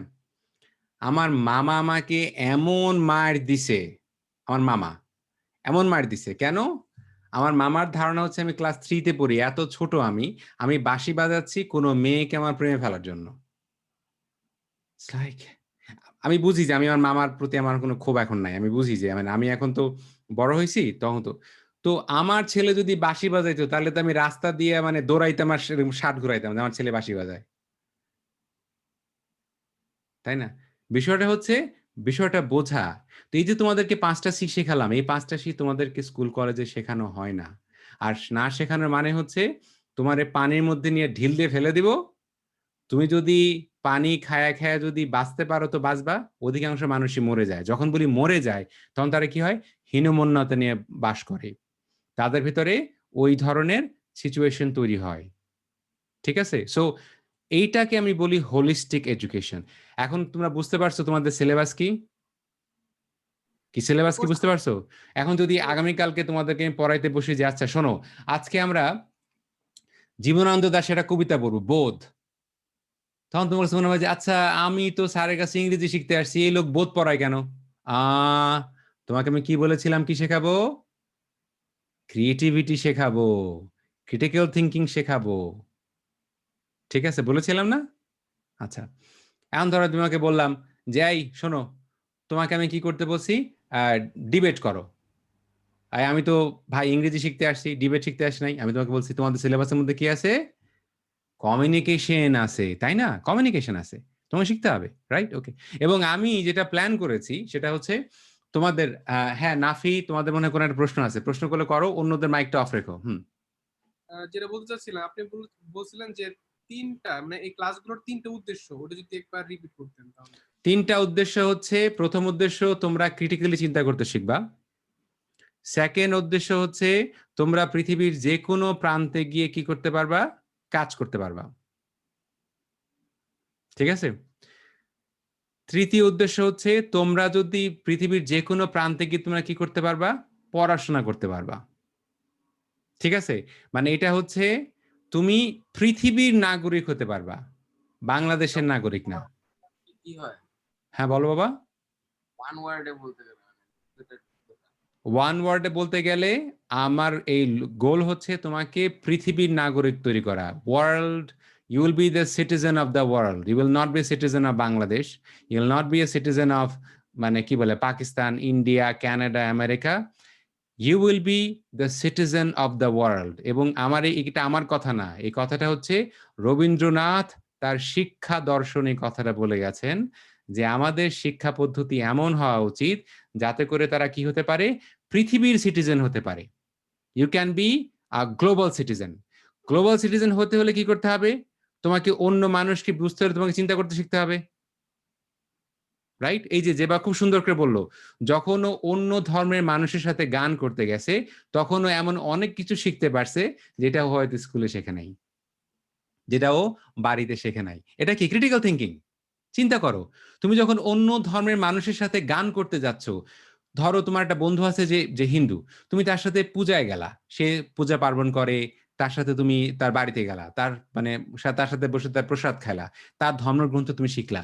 তখন হবে কি? ওর প্রতি তোমার অদ্ভুত মায়া, মমতা, ভালোবাসা তৈরি হবে। আরে ও তো আমার মতোই। Do you understand? আমি যদি তোমারে শিখাই, এই তুমি তো মুসলমান, তোমার কোনো মানে খ্রিস্টান বন্ধু থাকতে পারবে না। তুমি বৌদ্ধ ধর্মের তাহলে কি আমি তোমার পৃথিবীর নাগরিক তৈরি করলাম? আমি কি তোমাকে পৃথিবীর নাগরিক তৈরি করলাম? করলাম না। তো আমি যদি যেটা নাফি বলল যে আমাকে যদি এক ওয়ার্ডে বলতে একটা সেন্টেন্সে বলতে বলা হয় যে আমার লক্ষ্য কি তোমাদের কি হিসাবে তৈরি করা? পৃথিবীর নাগরিক। Citizen of the world. Citizen of the world. এটা হওয়ার জন্য তোমার 3টা ক্যাপাসিটি থাকতে হবে। ক্রিটিক্যালি চিন্তা করতে হবে, পৃথিবীর যে কোনো প্রান্তে কাজ করতে পারতে হবে এবং যে কোনো জায়গায় লেখাপড়া করতে পারতে হবে। That's it. ওকে? এবং আজকে আমি যে জিনিসটা বুঝায় বলতে পারলাম, এই জিনিসটা তোমাদেরকে এবং আমি তোমাদেরকে আরেকটা খুব স্পেসিফিক লক্ষ্য নিয়ে তোমাদেরকে তৈরি করতেছি। দেখো বাবা, আমার চাইতে তোমরা অনেকদিন বেশি দিন বেঁচে থাকবা। আমার চাইতে তোমরা অনেক বেশি দিন বেঁচে থাকবা। আমি যা কিছু তোমাদেরকে শেখাচ্ছি, আমি চাই তোমরা প্রত্যেকে আমার মতো করে, আমার চাইতে অনেক ভালো করে অন্য মানুষকে এগুলো শেখাবা। Do you understand? এবং সবসময় তোমাদেরকে কি বলছি, যে শেখার সবচাইতে শ্রেষ্ঠ পদ্ধতি হচ্ছে শেখানো। এই কথাটা মনে রেখো। যদি মনে রাখো, বিশ্বাস করো, তোমার জীবন উপকার হবে। শেখার সবচাইতে শ্রেষ্ঠ পদ্ধতি হচ্ছে শেখানো। যে কথাগুলো তোমাকে আমি বললাম, তোমার বাড়িতে ছোট বোন আছে, ভাই আছে, কিংবা যদি কেউ না থাকে, বাপ মারে ডাক দিয়ে বসাবে, এই বসো, শোনো তোমাদেরকে পড়াই। কি? এই যে ধরো 5টা সি, বুঝতে পারছো? 5টা সি কি? এই তুমি যখন পড়াবা দেখবা যে কি হচ্ছে, তোমার এই বিষয়গুলো তোমার বেশি আত্মস্থ হয়ে যাচ্ছে। ওকে? তোমার ভিতরে ওটা তোমার অংশে পরিণত হবে। ঠিক আছে? তাহলে আমার সুদূর পরিকল্পনা কি? পরিকল্পনা হচ্ছে এক সময় যখন আমি থাকবো না, তখন তুমি অন্যান্য ছেলেমেয়েদেরকে এই জিনিসগুলো শেখাবা। কারণ আমি তোমাদেরকে যে জিনিসগুলো শেখাচ্ছি, এগুলা কিন্তু আমার কথা না। আমি যে হাজার, হাজার বই পড়েছি, যারা পৃথিবীতে এখন বেঁচে নাই, তাদের কথাগুলোকে সহজ করে তোমাদেরকে আমি বুঝায় বলতেছি। That's it. That's it. Okay? Yes, হ্যাঁ, তাজিয়া কি বলতে চাচ্ছিলে বলো? না, আমি যেহেতু সব ব্যাপারে আলাপ হচ্ছে, একটু নাচের ব্যাপারে বলতে চাচ্ছিলাম, যেহেতু ওটাতে আমি আম, যে কোনো ধর্ম হোক, আমার ধর্ম কিন্তু আমার কাছে, অন্য একটা মানুষের ধর্ম তার কাছে, রাইট? তো এখন নাচের বিষয়ে যেটা হয়, প্রথম ফার্স্ট থিং হচ্ছে মেয়ে মানুষ নাচ করবে, এটাই তো একটা হিউজ একটা যে আল্লাহ নাচ করবে। এটা কিন্তু মানে শুধু মানে বয়স বা কোনো কিছু না, আত্মীয় স্বজনরা বলবে, পাড়া প্রতিবেশী সবাই বলে যে আল্লাহ, ছি, নাচ শিখাচ্ছেন ভাবি। Number one. নাম্বার টু, আমি মুসলিম মানে পরিবার থেকে আমি আসছি। আমার যে একটা হিন্দু নাচের বান্ধবী বা বন্ধু থাকবে, তার সাথে আমি একসাথে নাচতেছি, এটা আরেকটা ইস্যু। যে ছি ছি, মানে কি কি বলে। তারপর কিছু কিছু নাচে আমরা যেরকম, আমার এখন এই মুদ্রাটা করতে হতে পারে। এখন এটা দেখলে অনেকের কাছে মনে হয় যে একটা হিন্দু, আমরা যে নমস্কার বলি, এখন নমস্কার বললে কি আমি কি মুসলমান? আমার আমার কষ্ট মানে কি শেষ হয়ে গেল আমার রিলিজন? আমার কাছে মনে হয় না। কারণ এটা তো যার যার ব্যক্তিগত ব্যাপার, রাইট? তো আমাদেরকে এটা বুঝতে হবে যে নাচের সাথে ধর্ম, তারপর আপনার রাজনীতি, এইসব কোনো কিছুর, আর ইভেন জেন্ডার, সরি, অনেক ইম্পর্টেন্ট জেন্ডার, এটা মানে এগুলোর কোনো সম্পর্ক হতে পারে না। ছেলেরা নাচ কেন শিখবে না? শেখার তো কোনো শেষ নাই। শিখেন আপনি, আপনাকে আমি বলতেছি না যে শিখে আপনার করতে লাগবে, আপনাকে পারফর্ম করতে হবে না। জানেন না যে নাচটা কি, কত ধরনের আছে, কি কি আছে, রাইট? কারণ গানটা যদি আমরা গাইতে পারি, ছবিটা যদি আমরা আঁকতে পারি, কবিতা যদি আমরা লিখতে পারি, আবৃত্তি করতে পারি, তখন কি আমরা এতটা এতটা চিন্তা করি যে ছেলে লিখছে না মেয়ে লিখছে? খুব একটা না, যতটা নাচের ক্ষেত্রে হয়, মানে অতটা লেভেলে আমার কাছে যেটা মনে হয়। আর 4 নম্বরে একটু একটা বলতে চাই যে অনেকেই এটা বলতে পারে যে নাচের ছেলেরা, বিশেষ করে যে ভাইয়ারা থাকেন, তারা একটু সো কল অ্যালফা মেইলি তাদের মধ্যে নাই, মানে তারা শক্ত পুরুষ না, এটা একটা কথা হয় বা আমার প্রায় শুনতে হয় যে আচ্ছা, আপু বা তাজিয়া বা যেটাই হোক, যে এই যে ছেলেটা নাচে বা নাচের ছেলেরা কেন একটু এরকম করে নাচে, বা কেন একটু এই ভঙ্গিতে কথা বলে, তো এটা তো তার তার ব্যাপার। আর যদি করে বা কিটা ক্ষতিটা হলো? বরং আমি বলবো যে যখন ওই ভাইয়াটা, যদি তার প্রেফারেন্স যদি অন্য কোনো প্রেফারেন্স হয়ে থাকে, মানে সে যদি অন্য কোনো, can I am I allowed to use the word sir? No, right? আচ্ছা, তাহলে কি হয়, আমার জন্য কিন্তু ইজি হয় যে এই ভাইয়াটা নাচ করতেছে আমার সাথে, সেটা তো একান্তই আমার ব্যাপার। যে সে কি ব্যবহার করলো, সেটা সেটা তো আমার দেখার দরকার নেই। কিভাবে মানে সে মুভ করছে, ওটা কি আমার দেখার বিষয় না। রেসপেক্টটা জরুরি, যে সে আমাকে রেসপেক্ট করছে কিনা as an artist, dance artist, আমি তাকে রেসপেক্ট করছি কিনা as a dance artist, right? এখানে জেন্ডার কিন্তু আসা উচিত না। তো আমি গতকাল ক্লাস নিচ্ছিলাম, আমার তখন প্রায় মনে হচ্ছিল যে হয়তো কেউ কিছু আমাকে জিজ্ঞেস করছিল না, হয়তো মনে করছিল যে না মানে কিভাবে জিজ্ঞেস করবো বা কিছু। তো আজকে ভাবলাম যে না, যেহেতু স্যার আজকে প্রেজেন্ট আছেন, যে এই জিনিসগুলো যদি নিয়ে আলাপ করতে লাগে আমাকে প্লিজ জিজ্ঞেস করবেন, আমি আরো সুন্দর করে বুঝিয়ে বলবো। যে না হলে কি আমি নাচের ভিডিও গুলো যে আপনাদের সাথে শেয়ার করবো ওটা দিতে আমার দ্বিধাবোধ হবে অনেস্টলি, যে আপনারা হয়তো সম্মান করবেন না নাচটা দেখে।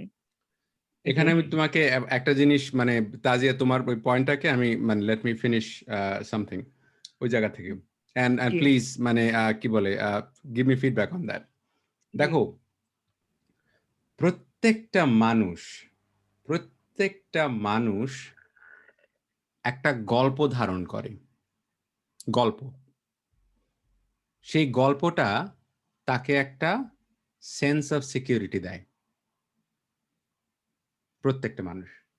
সেটা হতে পারে তোমার ধর্ম, সেটা হতে পারে তোমার রাজনীতি, সেটা হতে পারে তোমার জাতীয়তাবাদ, অনেক কিছু। এক একটা মানুষ এক একটা। ধরো ফর এক্সাম্পল, আমরা যারা মুসলমান আমরা যাব হচ্ছে স্বর্গে, অথবা সরি আমরা যাব হচ্ছে দোজক কিংবা বেহেস্তে।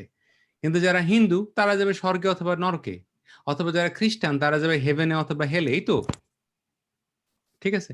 এখন কথা হচ্ছে, ধরো আমি হচ্ছি মুসলমান আর তুমি হচ্ছে খ্রিস্টান, তাই না?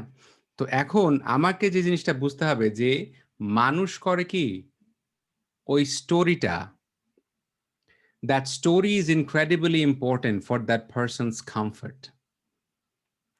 But when that story collapses, it becomes incredibly difficult for that person to be able to actually go through it.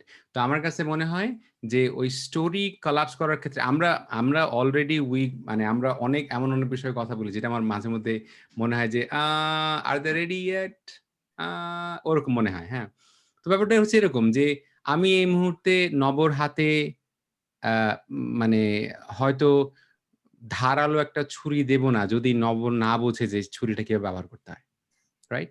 So I think it's matter of preparation, it's matter of preparation. যেমন আমি তো ভীষণ খুশি, দেখো আমাদের এখানে কতগুলো তোমার মানে মেয়ে ক্লাসে জয়েন করেছে, তমালিকা, অনন্যা, তারপরে সাইমা, নিশাত, মানে you see this is not common.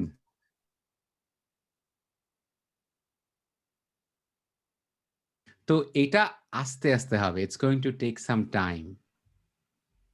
না না, I do agree, I agree with that.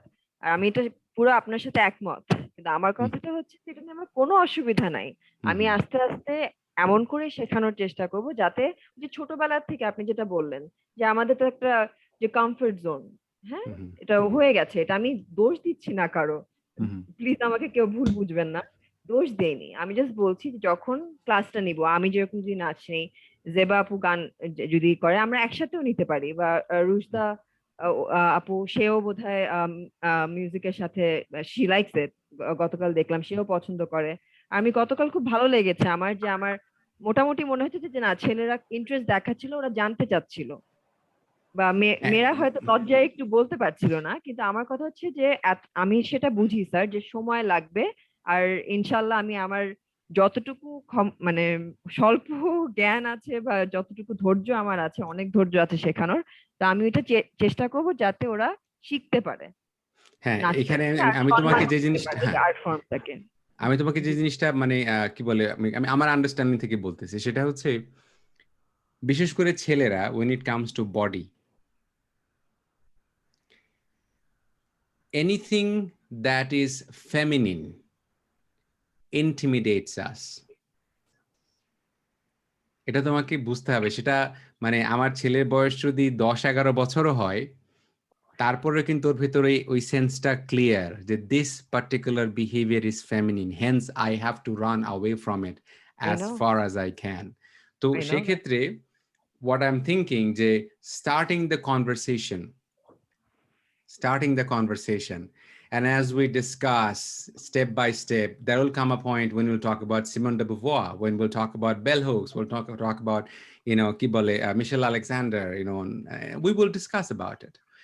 তো মানে এই জিনিসগুলা যে বেগম রোকেয়াকে বুঝতে হলে ওদেরকে অনেক কিছু আগে জানতে হবে। এখন তো ওরা ক খ শিখতেছে, সো ইনশাল্লাহ দে উইল আন্ডারস্ট্যান্ড।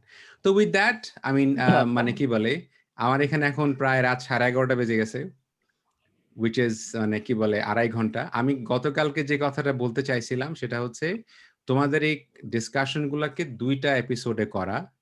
একটা হচ্ছে আমি যখন রুশতা এবং আমি আমাদের এখানে যেহেতু সময়টা হচ্ছে তোমাদের সাথে টাইম মানে খুবই ওরকম টাইমে, সো যখন যে ডিসকাশন গুলা কিরণ লিড করবে কিংবা তাজিয়া লিড করবে কিংবা জেবা লিড করবে কিংবা তোমাদের লিড করতে পারবা, তখন এই ডিসকাশনটাকে আমরা তো ইনিশিয়ালি ইটস ভেরি মানে ইনিশিয়াল স্টেজ, তাই না?